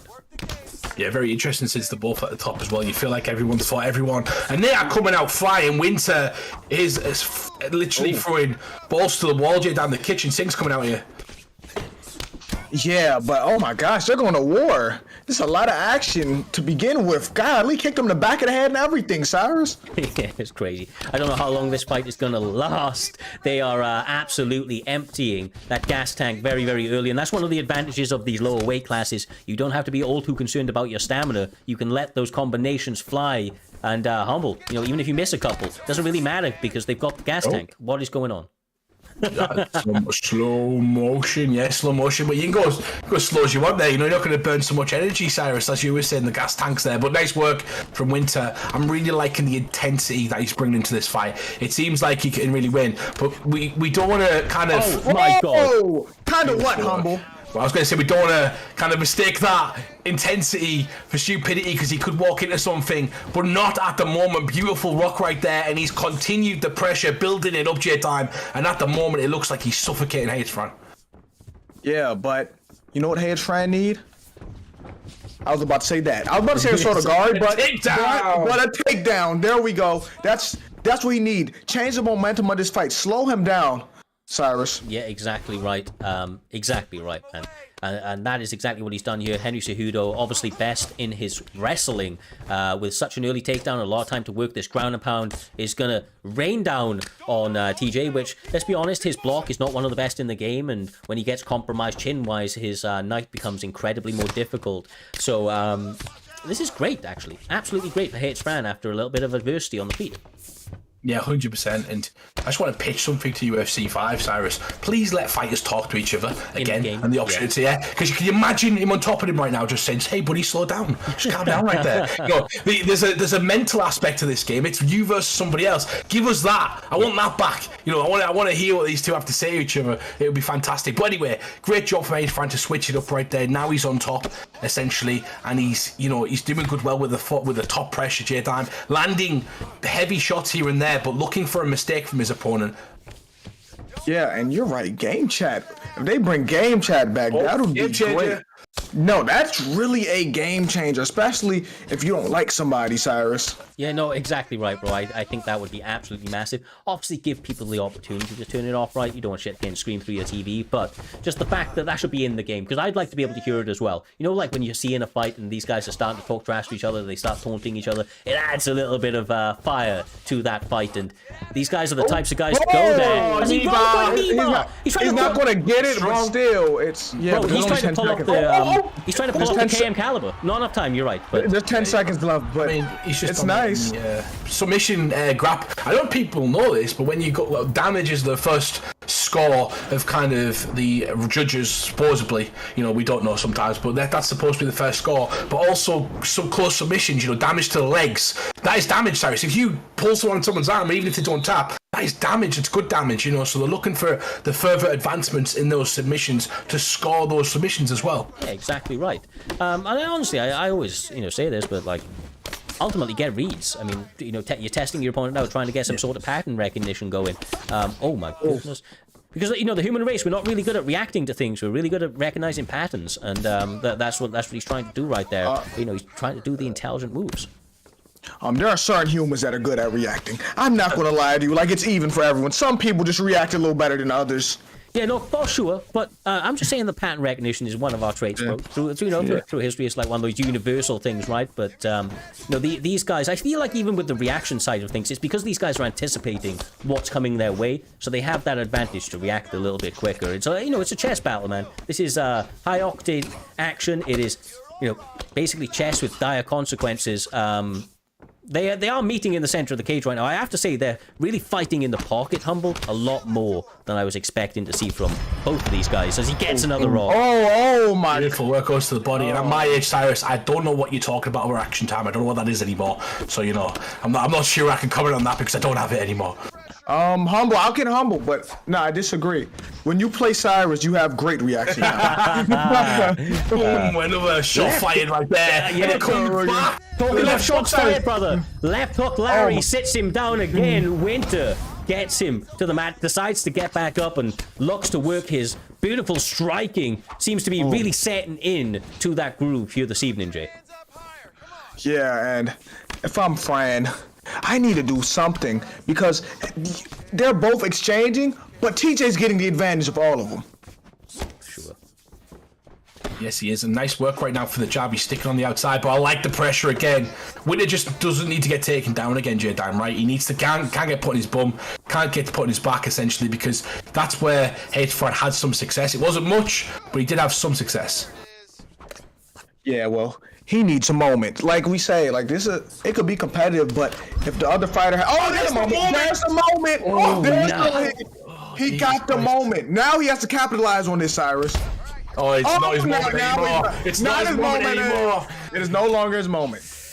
It was his moment a second ago. Yeah, thou have it, thou take it, Cyrus. What was giveth maybe taketh away. Yeah, exactly. They are now on the mat. And look, it's not even in the position that Fran's been trying to work for. He's the guy that wanted it to hit the mat, but he's a wrestler. He doesn't want to be on his back, bro. So is able to work backside, though. Only 30 seconds left on this clock. I didn't think that this one was going to make it out of the first one, and we are about to see a third round.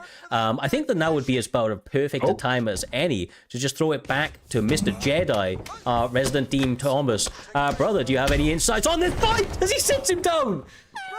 This fight has been absolutely crazy. Winter is doing exactly what he needs to do, setting the pace and using his minor sidesteps to avoid any type of offense from his opponent.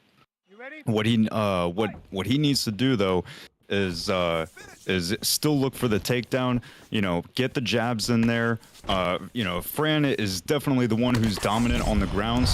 But it's not looking good for him. No, definitely not on the feet, Humble. It is all KM Winter. There is levels that Fran is struggling to get to. I do think that Jedi brings up some really good points, working that jab, trying to step off and get that takedown. But it's getting difficult, bro. It's getting real goddamn difficult. Yeah, the bleed through is almost guaranteed every single time he throws a combination right now as they freeze frame. You know, they're going to surprise us with a knockout right now. Somebody probably knocked out. Oh, he's not. There we go. No. Oh, there we go. Oh, green screen. It's over. No, it's not. Oh, it's not over. The Matrix strikes again, bro. Yeah, that is literally the Matrix slow motion. You know, the coming back. I don't know what's going on right there. Someone check his Cronus. That's all I'm saying. I'm joking. Oh my God. This fight would be over if he had a Cronus. Yeah, it would have been. I am joking about that, but yeah, nice, beautiful work. Winter is trying to take him out. God. And he does. Oh. What will Fran do? What can Fran do? Not a damn thing. He can go to sleep, bro. He can go to sleep right there. KM Winter gets a W. Beautiful knockout, bro. His striking, Humble. I don't know why you're shaking your head. It was impeccable. Well, what do you disagree with, man? What do you disagree? Early stoppage, man. Early stoppage. Play Mario again, bro. Get Mario back in there. Ref didn't even jump in. You just walked off. You know what I mean? Ref didn't even stop it. So, you know, you keep going, don't you? Early stoppage now. You look, he's fine. He's just having to relax.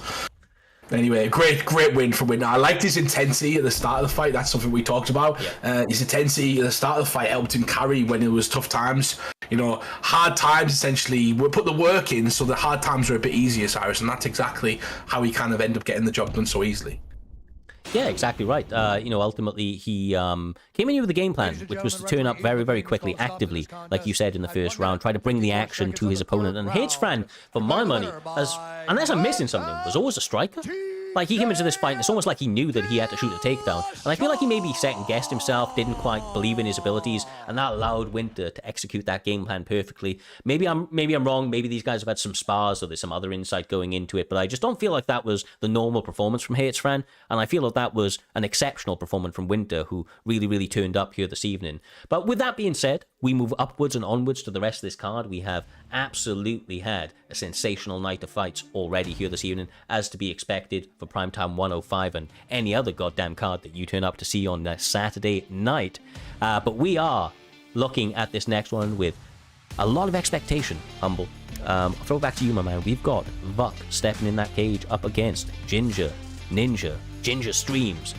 These two guys, they're both menaces in their own right. They have fought the who's who of the Xbox division for Ginger and the PlayStation division for Vuck, and now they're butting off at this high level in the card, or this high position in the card. There's rankings on the line, there's future opportunities on the line with you know, a bit of a bottleneck towards the top of the PlayStation division right now, so a lot for these two guys to go out there and prove.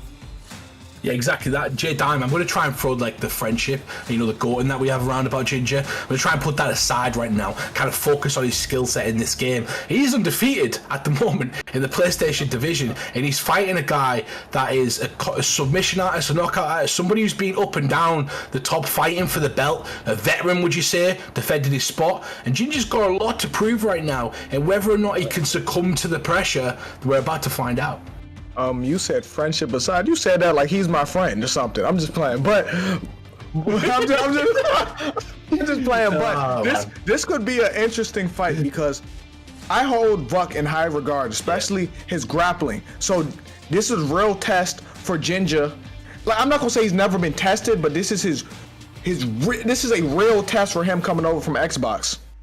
Yeah, exactly that, and he's going to try and prove a point, and that is that Xbox is better. He's going to try and do it against Vuck Gamer right now, and maybe this is the #1 contender fight. You know, we've seen Samurai Robin, we've seen CV. They've got a lot to live up to because you've got two guys right there knocking on the door for a title fight, and when matchmaking comes around next week, you're going into this fight knowing that those guys are essentially could be up next if you don't perform well, Cyrus. So you've got to do well right now. You've got to go out there and make a statement. It's not just about winning. Yeah, exactly right. Couldn't have said it better myself. That's you know, where these guys find themselves. They find themselves in an opportunity. We said it, you know, a little while back, every fight's your most important fight, and it's because of the way that we have structured this entire promotion. It is the way that the rankings play out, the point-based system and the like. Performances matter, and getting finishes, they matter. So if these guys can come out and really showcase that there is levels to the game, take some risks just like that, flying arm power from Vuck, not getting it. Ginger, I think he did that just to be on the floor. Ground. Well, you could be right, bro. You could be right. Get them betting before they finish, guys, on the channel points.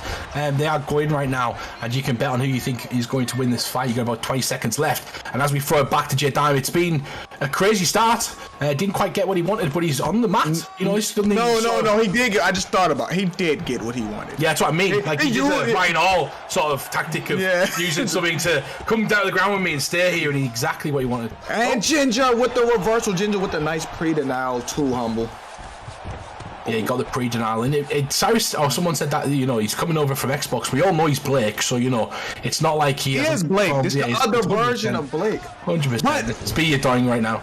Watching as well as Ginger. Oh, with that being said, Humble, that means he can compete with anyone. He starts really strong. It's just, can he make adjustments as well? You know, it goes away. I'm joking, by the way. I'm somebody that's fought Ginger quite a lot, right? Especially over on Xbox, and just as an insight, I mean, he may have made the adjustment, and this is what he's needed to work on over the time, but it's his frustration. Like, do you know what I mean? He's got really, really good skills. It's just like he gets frustrated when somebody's taking him down, rinsing and repeating that shit, and it just makes him play off his A game. Even sometimes going up against a guy that he knows does that seems to get him off game A. So I just feel like he's. Oh, I hope that he's worked on that, J-Dime, and it looks like he has. Like he stayed true after that early kind of, you know, trickery to get him to the mat, let's say, and now he's back on the feet trying to work his striking, getting that jab kind of in the face of you know what you just what happened? When you said all that about Ginger, you described Blake. That's why they're the same person. You just described. They are the same person. But if I was Ginger right now, J-Dime, I'd take a leaf out of CV's book and try to get Vuk Gaming into a rhythm, into a pattern. Oh, he goes for the. Remember when this used to be banned and now it's not anymore? This might be a strong submission for Vuk. And this is going to be close. This is he gets tracking right now. He needs to be careful. Sometimes you can't go from one to the other. You've got to kind of stay on one side for a bit. You know, your opponent's tracking there though isn't great with Vuk Gaming. He's done well, but not essentially great, Cyrus. Yeah, no, that was it was a really good start, but Ginger kept his nerve stuck to the game plan and was able to get out of that relatively easy by the end. Now finds himself in side control, gets the deny, gonna make his life misery. Ginger showcasing that he also has grappling skills. More than happy to maintain this position and rain down some holy hell, I would imagine, from the crucifix if he can get it, but he doesn't. Nah, you could have gone for a few options there, J-Dime. Went straight for the most dangerous one. Here's the thing. Ginger, just like Blake, has all the ability in the world. It's just the mental game. It's just him beating himself. We've seen Ginger put it all together in a Grand Prix. If we get that Ginger, it's tough to beat. Yeah, 100%. Honestly, I like. you are right, man. He has all of the skills. I fought this kid and I was like, he's good. Let's let's kind of win the mental game and get him frustrated, and then that's the only way to beat this kid, I feel. But when he's calm, when he's calculated, he is laser focused and has that killer instinct. He's looking to showcase that here this evening with a big spin roll up against Vuk. Nice work, Ginger. He overcommits. That's the problem. You can't overcommit against Vuk. You've got to be careful. You've got to be a sniper. Pick your shots. You know, Ginger takes something from CV, in my opinion, which is what I was trying to say earlier. If he kind of focuses on that rhythm, if he focuses on making his opponent miss and doesn't follow it into their game plan, Cyrus, that's the key. He needs to kind of utilize his own tools. Yeah, exactly right. He's just got to remember that he doesn't have to be throwing three pieces every single time. You know, he can throw ones and twos and get his footwork going, look to set up those bigger shots. Just like that, and then he's back on his bike. Then he attacks again. You know, this is better. You can see he's refocusing. I would imagine he's either got a great corner or we're cornering him right here, because that's what it feels like. Maybe we should stop because Vuk Game's going to shout at us. But yeah, he's going for the armbar again. We all know it. Or the choke against the fence or something, you know. He's going to try something essentially to offset his opponent, make him angry. This is why Vuk Gaming is a problem, J-Dime. He is that sort of Hamza Chimaev guy that will come after you, try and take you down over and over again, and just non-stop chain wrestling. Yeah, he is kind of like a Hamzat in a way, and Ginger has to just stay composed. When he stunned him, he could have did so much more damage, but Ginger got carried away, like you said, overcommitted. And like you said, he needed to take a play out of CV book, Humble. Yeah, it's just interesting to watch because you see two different levels of players, and Ginger's starting to rein it in right now. You can see the stamina battle is starting to swing, or has swinged hugely in his favour. He's also starting to essentially, you know, do some damage here and there, but this position is not where he wants to be, Cyrus. No, exactly right, man, exactly right. And, you know, he's trying to kind of cross all his T's and dot all of his I's right here, staying as defensively sound as he can. But as you can see, Vuck is he's a tricky old character, Dan. He's a tricky cat down here, so he's going to move from position to position. He's going to get those feints out there, look at the little bunny shots to attack you. See all the different angles he's giving him out there, Jay? He's going to utilize them undeniables to the full extent, just to get a reaction, just to get him to bite, Humble. Yeah, he wants to break him, and Ginger just needs to stay composed, mitigate the damage. We also said the middle mitigates Irish. He's trying to stop the damage from kind of taking place because he's done a lot of work early in that round. Maybe he banks on that. Just don't panic and give your guy too much, because he then sways the round in his favour, essentially. Yeah, exactly right. And obviously this submission not on. He's going to try and get it so he can end up reversed into top mount, but I don't think he's going to. The defense seems sound enough to stop it. Oh no, he's giving it. Oh no, just one off. Essentially there, Cyrus, but you're very right. He was going for the top mount and trying to get some control. Close round, sorry. Yeah, exactly right. Look, it's been an interesting 2 rounds, and I'd be interested if we just we'll throw it back to our resident Dean Thomas. We've got Mr. Jedi in the back. How are you seeing this one, man? I think it's been a very close fight. Definitely been a close fight, but I would argue that this has been Vuck's fight so far with the Rock from the last round. What I would like to see from Vuck is once he gets it to the ground, have a little bit of patience. From Ginger, this is what he needs to do. He needs to put on the pressure and stay in Vuck's face.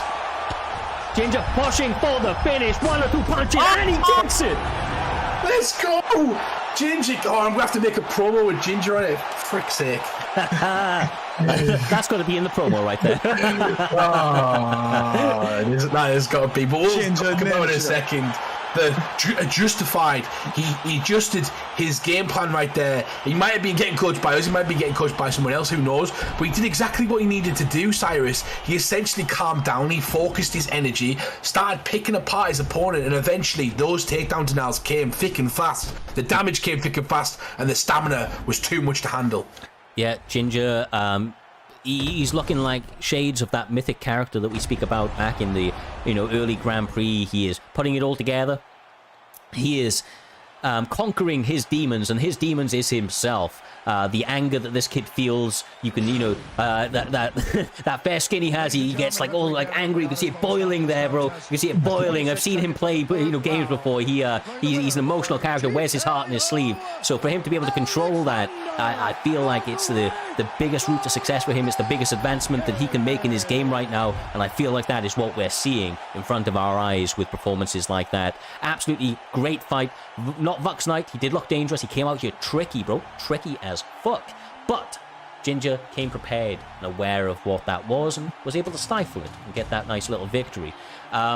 With that being said, we are burning through these fights in record pace here this evening. It has been a fun all night so far, and it is only continuing to heat up as we move towards our 2 title fights at the top end of Primetime 105. So once again, as you look forward, we now have 1 more fight. 3 more fights here this evening in total, but 1 more fight before those 2 title fights. And that is actually between former goddamn champion BFAP Trixie, what is still heralded as the Primetime overall pound-for-pound GOAT, with a record that he set of 22 consecutive victories across 2 seasons. He has already had 1 of his records broken by Fadinator in the main event, and Fadinator's looking to, get back to setting those records, become pound for pound himself. But Trixie has different plans. He looks to get back into that. He looks to stifle it, and he wants to be the man to dethrone the current reigning champion if he's able to survive here this evening up against KM Frosty. But of course, in order to do that, J-Dime, he's going up against one of the most tricky, veteran-savvy players in the game period, and that is KM Capellotti. Capellotti once again representing that KM camp that we have seen many times here this evening, a very diverse and deep staple of fighters that they have at their disposal, and a camp that's used to fighting BFAP Trixie. So they're aware of what he brings to the table. I feel like the intangibles leading into this fight, the way that these guys have going to have the opportunity to prepare for each other and know what they bring to the table, and with the stakes at hand, it is the perfect pressure boiler for absolute pure savage entertainment.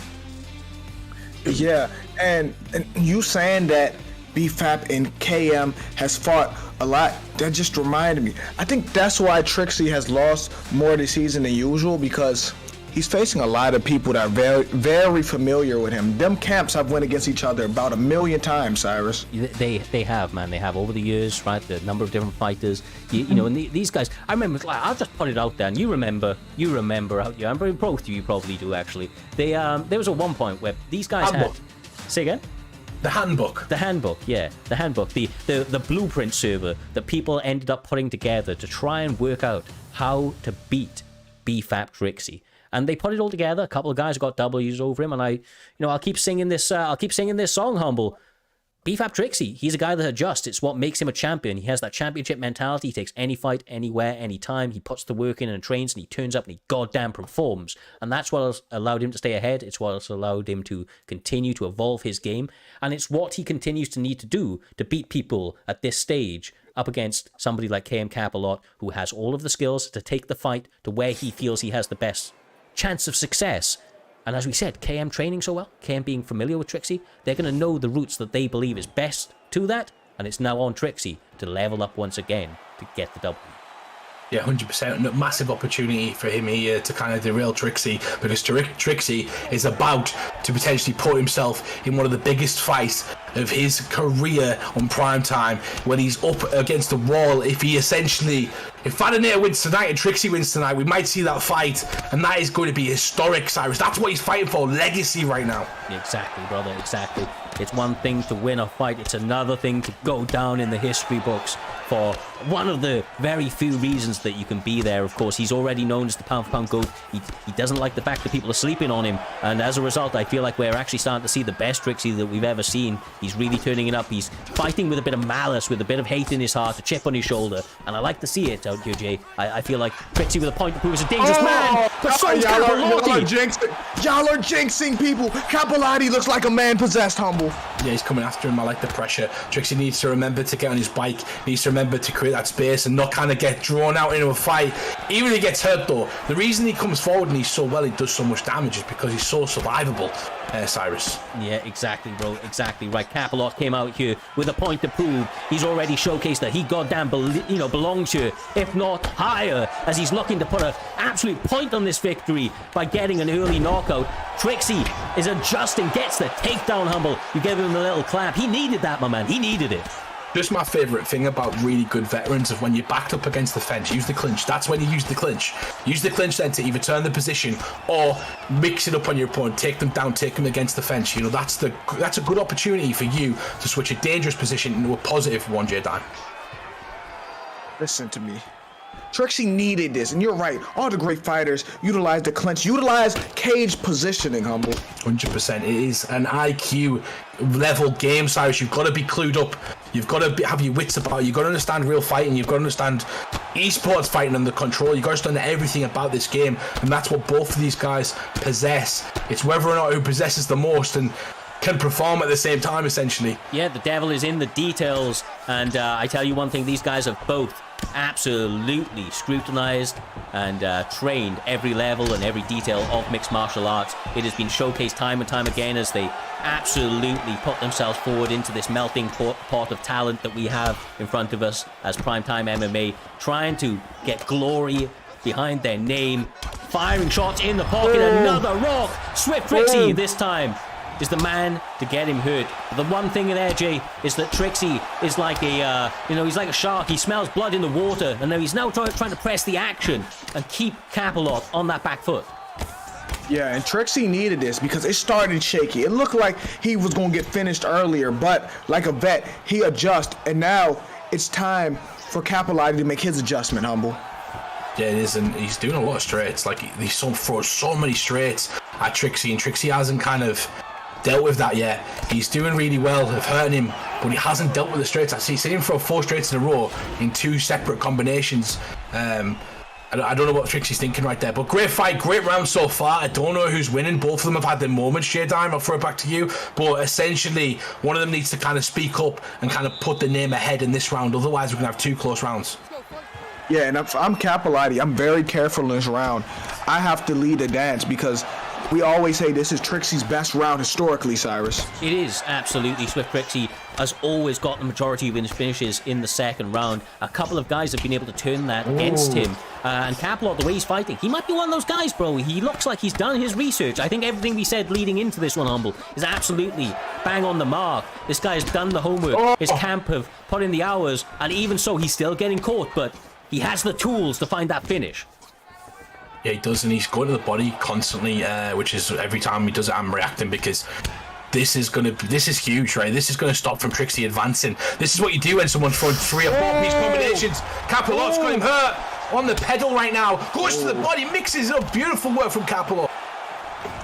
And he looks good right now, Cyrus. He does, man. Absolute laser focus from Capellotti. High diversity in the techniques that he is choosing to employ. He continues to catch, he's going to the body, and then when Trixie goes to the body, he throws that left hook and catches him mid-animation as he's leaning down. He's done it twice, and he's got stuns off it both. It's quite clearly something that Capellotti is looking for, and I wonder if he's going to be able to land it again, because, it's ultra successful. And one more may be the only one needed, bro, to be honest with you. There's not too many more left in it, Jay.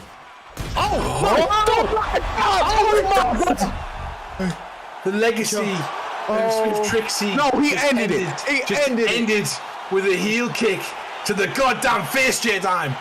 Hey, listen, that is life-changing. That is career-changing. That reminds me of when Michael Chandler kicked Tony Ferguson. I don't know if Trixie will ever be the same. Capellotti with a beautiful kick, Cyrus. Yes, sir. Put some respect on KM Capellotti's goddamn name. This man seized the opportunity in the biggest and best way possible. Absolutely goddamn sensational. Knockout of the night. I challenged the co-main and the main event to beat that shit because that was fucking beautiful, bro. Beautiful. It doesn't get any better than that right there. Beautiful. Beautiful work. Absolute savagery on display. Well-deserved victory, and I look forward to seeing what this guy does next. I don't know what's next for Capellotti, but it's big things. It's big things in some big spots. I tell you that much. Whew, I need a second, guys. I need a second, because we have a co-main and main event ahead, and that one may have just almost given me a heart attack. I feel my heart palpitating right now, maybe getting chest pains. Somebody please call a doctor. I just want to say, Cyrus, that if you don't realise at the moment, Capellotti was incredible. But I'm like, when Tony Ferguson started losing and people started getting sad when Frankie Edgar started getting knocked out. That's how I feel right now. Trixie's my boy. Yeah. Trixie's the guy. Trixie's one of these people who's given me so much entertainment over the last 2 years. And to see that happen to him when he could potentially have been fighting Fadinator to stop him from essentially making that legacy, it is sad, but well done to Capellotti. That's exactly what you got to do. Seize the moment, and it's helped him as well because he's the KM teammate of KM Frosty fighting Fadinator later on. So Frosty's got to be amped after hearing that one or seeing that one. Yeah, man. I mean, look, genuinely, I'm almost lost for words. Like you say, Trixie. I've known this guy for a very long time. He's been an absolute pleasure to work with across the years now at this stage, and he has been at the absolute pinnacle of the game for the longest of times. But every dog has its day. I don't think that Trixie's out of the game yet. I don't think he's past it. I don't think that he's washed or any of this shit. But he got caught here this evening, and he got caught clean, bro. He got caught clean. And as much as my heart goes out to Trixie, all I can do is pay as much credit as I can to KM Capellotti, because it wasn't just one lucky spin kick, Jay. It wasn't just like a flash in the pan sort of victory. That boy worked for that victory. He came out there, landed hands early, had to take some adversity, and he adjusted, and he found his finishing shot. You know what else he found? That round, he found Trixie's timing. He had Trixie's timing in that round, Humble. Yeah, he did. And that's exactly what he did right there. He found that timing. Before we keep going on about this one, I do want to say get your bets on for the next fight, which is our PlayStation main event. It is the core main event of this evening. It's going to be, Cyrus, NM Smudger versus B3 Blackout. This one is going to be fireworks. Yes, sir. Look, if you don't know, you're about to know. It is between two of the absolute best in the game. B3 Blackouts. Do you know what? Humble, let's talk about it for a second. Okay? I've recently had PlayStation. I've been off the game for a little while. We're not talking about us, right? Let's forget that. I fought these guys recently. They gave me the pleasure of sparring ahead of this event. And they both said, let me show you what I have scheduled for Primetime this weekend. And I'm telling you, man, I'm telling you, I wouldn't say thoroughly enjoying the experience because I was getting the fucking shit beat out of me. But I will tell you one thing. These guys come with all of their skills sharpened. They come to, meaning business here this evening. 100%. But before you go ahead, I just want to ask J Dam's chair. What do you think about that comment right there? J Dam's chair. Oh, but you are right, Cyrus. Perfect timing. Perfect timing. We've just been talking to your chair, J Dam. Don't worry. We've just been asking its opinion. I had better opinions than you going into this one. But what I'm going to say right now is the picks are going to be a big difference. You think that, don't you? But when you see sort of Blackout utilize it and you know how he kind of fights, you understand very quickly. He is a veteran with this. This is who he plays with. Yeah, this is mean. This is his main, bro. This is yes, it is. Attributes are not there though, right? So I wonder what you could do with a OP character like Rob Whittaker or something like that. But that's not this. That's not this guy. That's not what he does. He's winning a championship with Nick Diaz. That's what he wants to do. Oh, yeah, for sure. I had a graphic for this leading into this fight. I missed it. That's my bad. Yeah, that's my bad. I rushed you. No. It is what it is, bro. Mistakes were made. But these guys are not making any mistakes so far in the opening going of this first round. A lot of switch stances from the reigning champion, NM Smudger. Does get sidekicked right there with a nice little spin from, what's his name? Rogue Diaz hours. Blackout hours. That's what his PSN is, bro. That's brilliant. Yeah, I like that. That's fun. He's got like, I love the people like Smudger and stuff like that because they've never changed the name, like Blackout. He's never changed his name. That's what he's called and that's what he stays with. He understands that there's some value. There's like a brand there that he's been building for a year or two, Cyrus, and you know he is because when he comes hot and he tries to take your head off and you can see him in the face waiting for a mistake, right, J Dime? He's waiting for a mistake right now. Yeah, and it's tough to deal with Blackout hours because of that pressure. Like his pressure is. He has some of the best pressure in his game, Cyrus. He really does. I will say one thing that I peaked when I was fighting these guys, though, and that was that Smudger is capable of doing that, but he just chooses to wait until he's got you hurt before he turns it to that level. There's a different modality between these two guys. I feel like Smudger's a little bit more defensively minded, whereas Blackout Hours just completely and utterly believes in the process. He believes in working his opponents down to a bloody little nub in that cage. When we see Smudger go to the center of the octagon like he just did, right there, and he's not pressed against the fence, we're going to see him work really well because he does a little back step right there, you see it? And every time he does that back step, he makes Blackout's combination just not exist. J-Dime, if he lands one, it doesn't matter because the stamina's gone on the second and third. So every time he does that, he's draining a bit from Blackout. Yeah, and I'm really interested in this Izzy pick. I've never seen them use Izzy. Usually it's Whittaker, I really want to see how he utilized Izzy, but he's the champion, so he knows how to use everyone, Cyrus. Definitely, man. Izzy's the guy that he used against me. That like I said, I feel like he's got a lot to play with him. It's just whether or not he goes too kick heavy, and I don't feel like he's done that so far. Maybe that sets up a little bit later on. But at every point in this fight, because of the way that Blackout is, because of who Blackout is, he just simply needs to give this guy 100% respect 100% of the time. You give this guy 1 second to, set something up, and he's going to set it up. Beautiful. And one thing about Izzy, it's not about the combinations or the shots he throws, it's his defense, his movement. Yeah. If you can make your opponent miss a lot of their strikes like he's done in that round, then you can kind of capitalize on the over mistakes, the times when they essentially overextend, the times when they overthrow, and that's where you can just drain them a little bit with little body shots, little stuff here and there.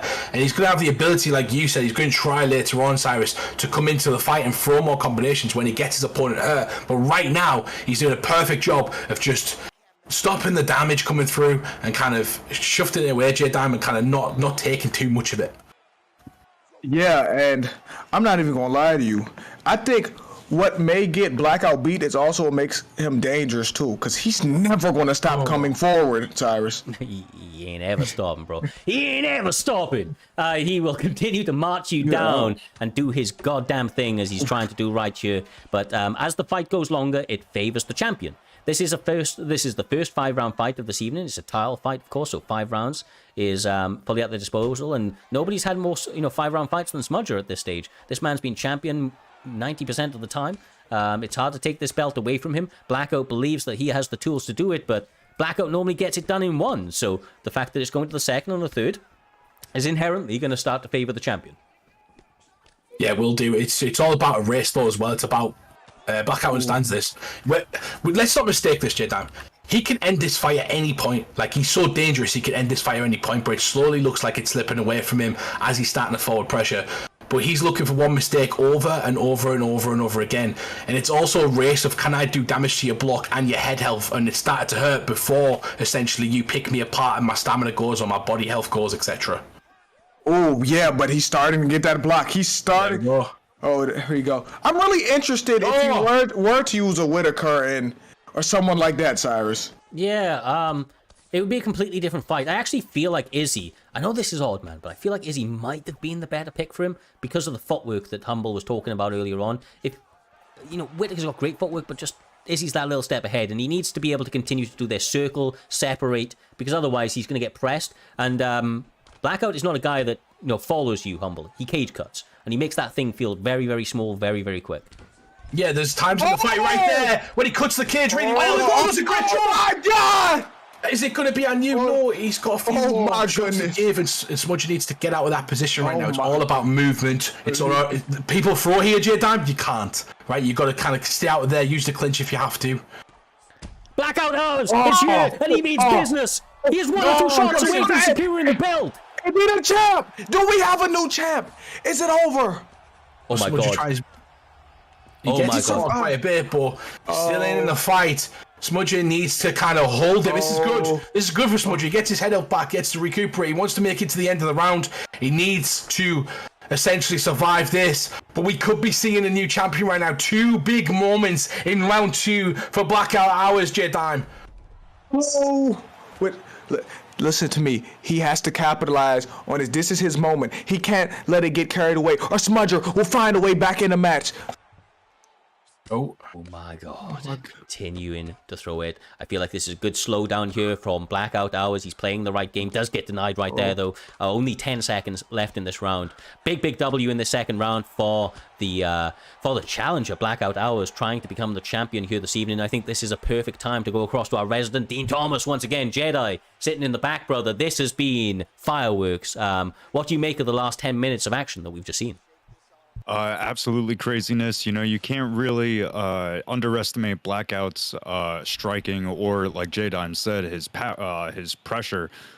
He is, however, though, at a tremendous stamina deficit. So if he continues at this pace, as long as he's tagging up Smudger, he could win this. However, Smudger needs to keep his distance. He's used the last 2 rounds to make his reads. He needs to start acting on him, Cyrus. Yeah, exactly right, bro. Exactly right. And Smudger is one of the better guys making adjustments. He's going to need to really do that right now. Jay cannot allow cannot allow Blackout to continue to walk forward. He needs to give him something to step back for. Oh! Here's the thing. Izzy's not the right person to have to play from behind. That's why I said Whitaker and Blackout Hours. Imagine Blackout Hours had Whitaker. What type of pressure it'd be. Man, it's so crazy. There was 25,000 bet or 26,000. He just edged the champion in this. So there's a lot of belief in the chat right now for this B3 member. He's got a lot of fans behind him. It felt like Smudger's first round. Smudger hurts his opponent, but head movement from both guys both of them have used a bit of head movement to kind of avoid some danger, Cyrus. So far in the fight, and good on it, because you're getting knocked out if you don't do it. Oh my God! Moment. Has to be careful not to overextend with the lower stamina. 1 or 2 punches can set him into a high vulnerability situation. He's not Just like that. He gets his back taken! Oh my God. This is crazy. This is a great fight. This is a fantastic fight. People just enjoy it as well. In chat, they go crazy about certain little things, but just enjoy the fight. It's such a good fight. 100%, bro. 100%. Look, these two are just like going at it. You can see Smudger's trying to make necessary adjustments. The champion's coming out at him. He's still on the back foot. Jedi, false pressure, jab, just gets right into his Blackout gets right into his face right there, stepping on his foot. That lead foot battle is such a key, Jedi. Yeah, people don't understand that. The little intricacies like that, your foot positioning, just the footsie battle, Cyrus. Yeah, no, exactly right, bro. Exactly right.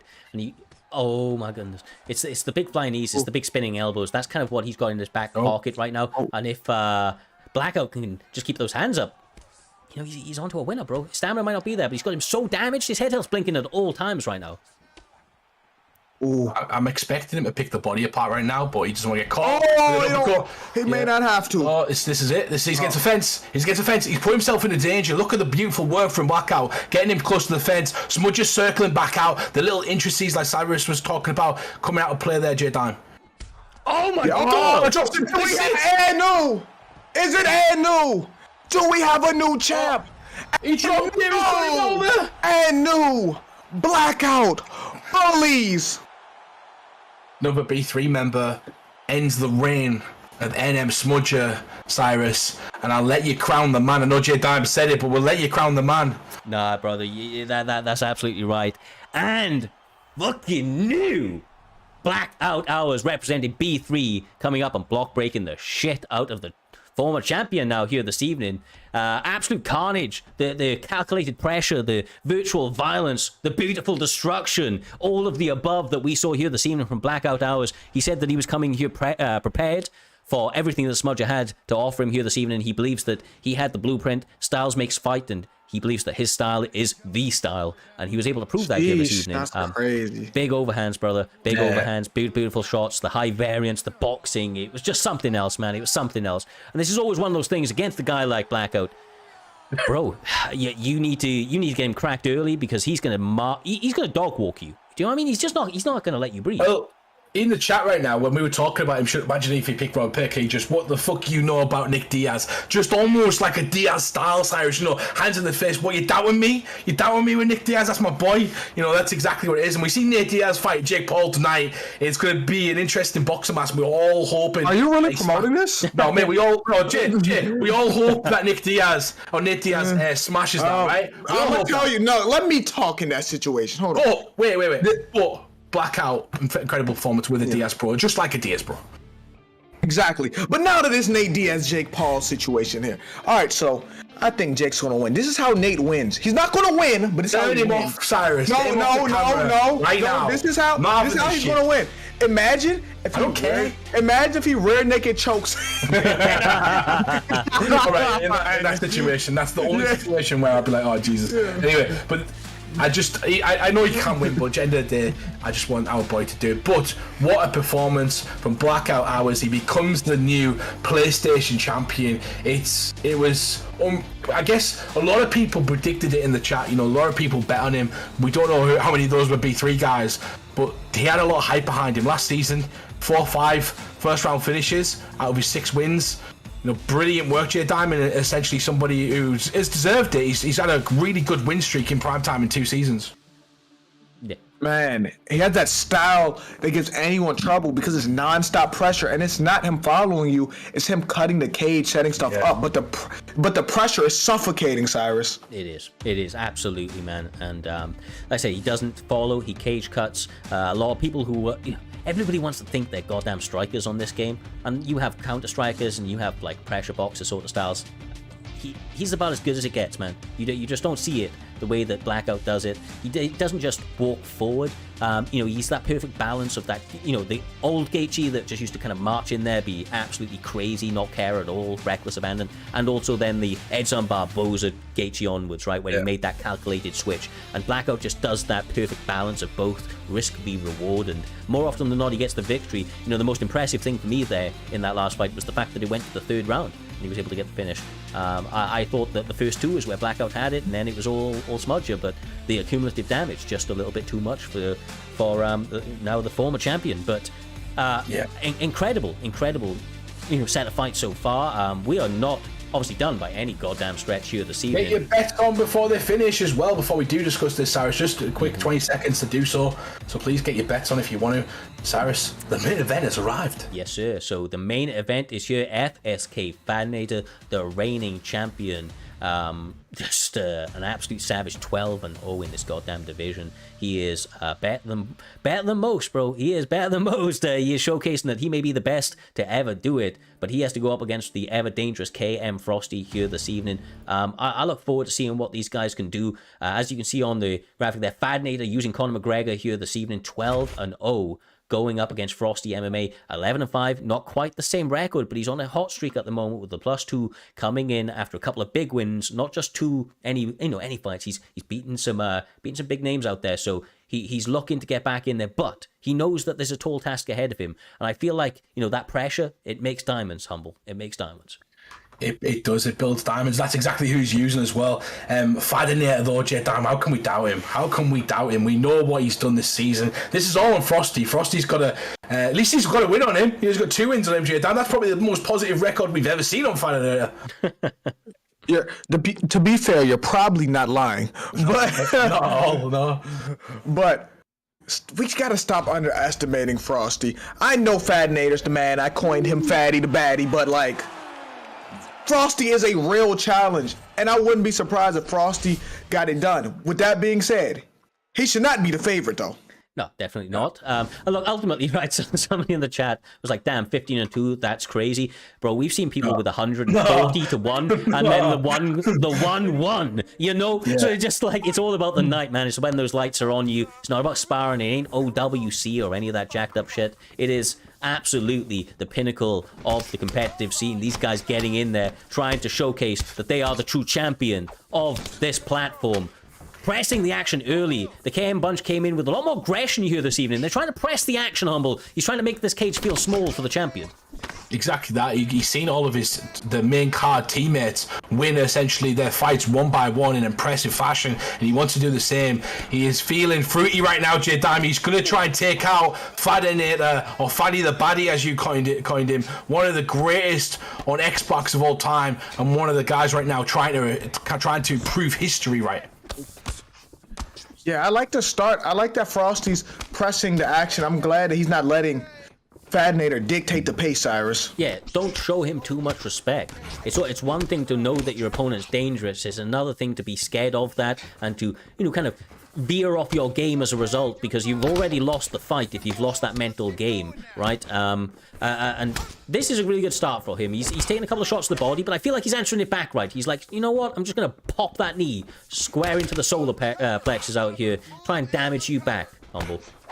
He's found his range. He's found his range as well. Fadinator has got the teep going.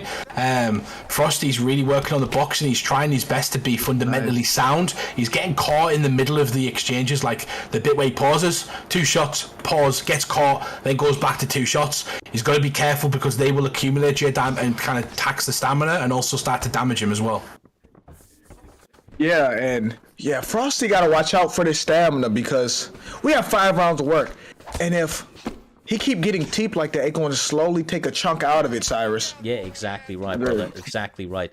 I have to say, shout out to What's Sick in the chat and everybody else. What's Luck? It's What's Luck. I got to correct it. It's What's Luck. What's Luck? Okay, my apologies. What's Luck? Appreciate you in the chat coming through with all those bitties. Also, shout out to the former champion Smudger, King Jon Snow, all been showing a lot of support here this evening. We appreciate each and every one of you. Making this thing all possible here as these guys continue to put on all of the action, right? We're the secondaries here, Humble. We're the guys that just get to, sit cage side and enjoy the fights, enjoy the carnage, and call the action for everybody at home. Exactly that, Cyrus. We're enjoying every single second of it. Faddy the Baddie versus Frosty MMA. We're getting to see history right now. Can Frosty defeat the undefeated champion, the man trying to prove history, J-Time, or is Fadinator going to reign supreme again? We'll see. Only on PT, Cyrus. Only on PT, bro. Only on PT. Well, I said it last week out, and I absolutely stand by this. Fadinator either made a deal with the devil, or he is, looked favorably upon by the gods themselves, because he has come out here and looked absolutely flawless. It's kind of like Achilles. Nobody's found his heel yet. He has been slaughtering people in the cage, and it's almost been like lambs to the slaughter in some situations, even fights that you don't think are going to go that way. He's just leveled up. It seems like he's just kind of gone to that next level for the fight. He rises to the occasion.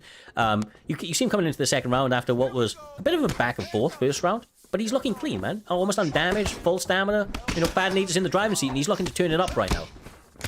Yeah, 100%. He's picking him apart. Like, if you looked at the stats right there, it doesn't feel like it, but Frosty landed 4 significant strikes in that round, whereas Fad landed 16. Yeah, like, so you don't expect it because of the amount that's coming through, but he landed 4 significant strikes. Significantly more already, J-Dime, though. He's doing well starting so far. Goes to the head. Fadinator gets him hurt, overcommits him almost, I'm guessing. Yeah. I feel like, you know, honestly, Fadinator's kind of almost doing what Trixie used to do all the time, which was the first round, he almost took it off. He downloaded his opponent, and now he's just like, hold this shit, bro. Hold this shit. You're about to fuck about and find out. I will say this as well, Jay.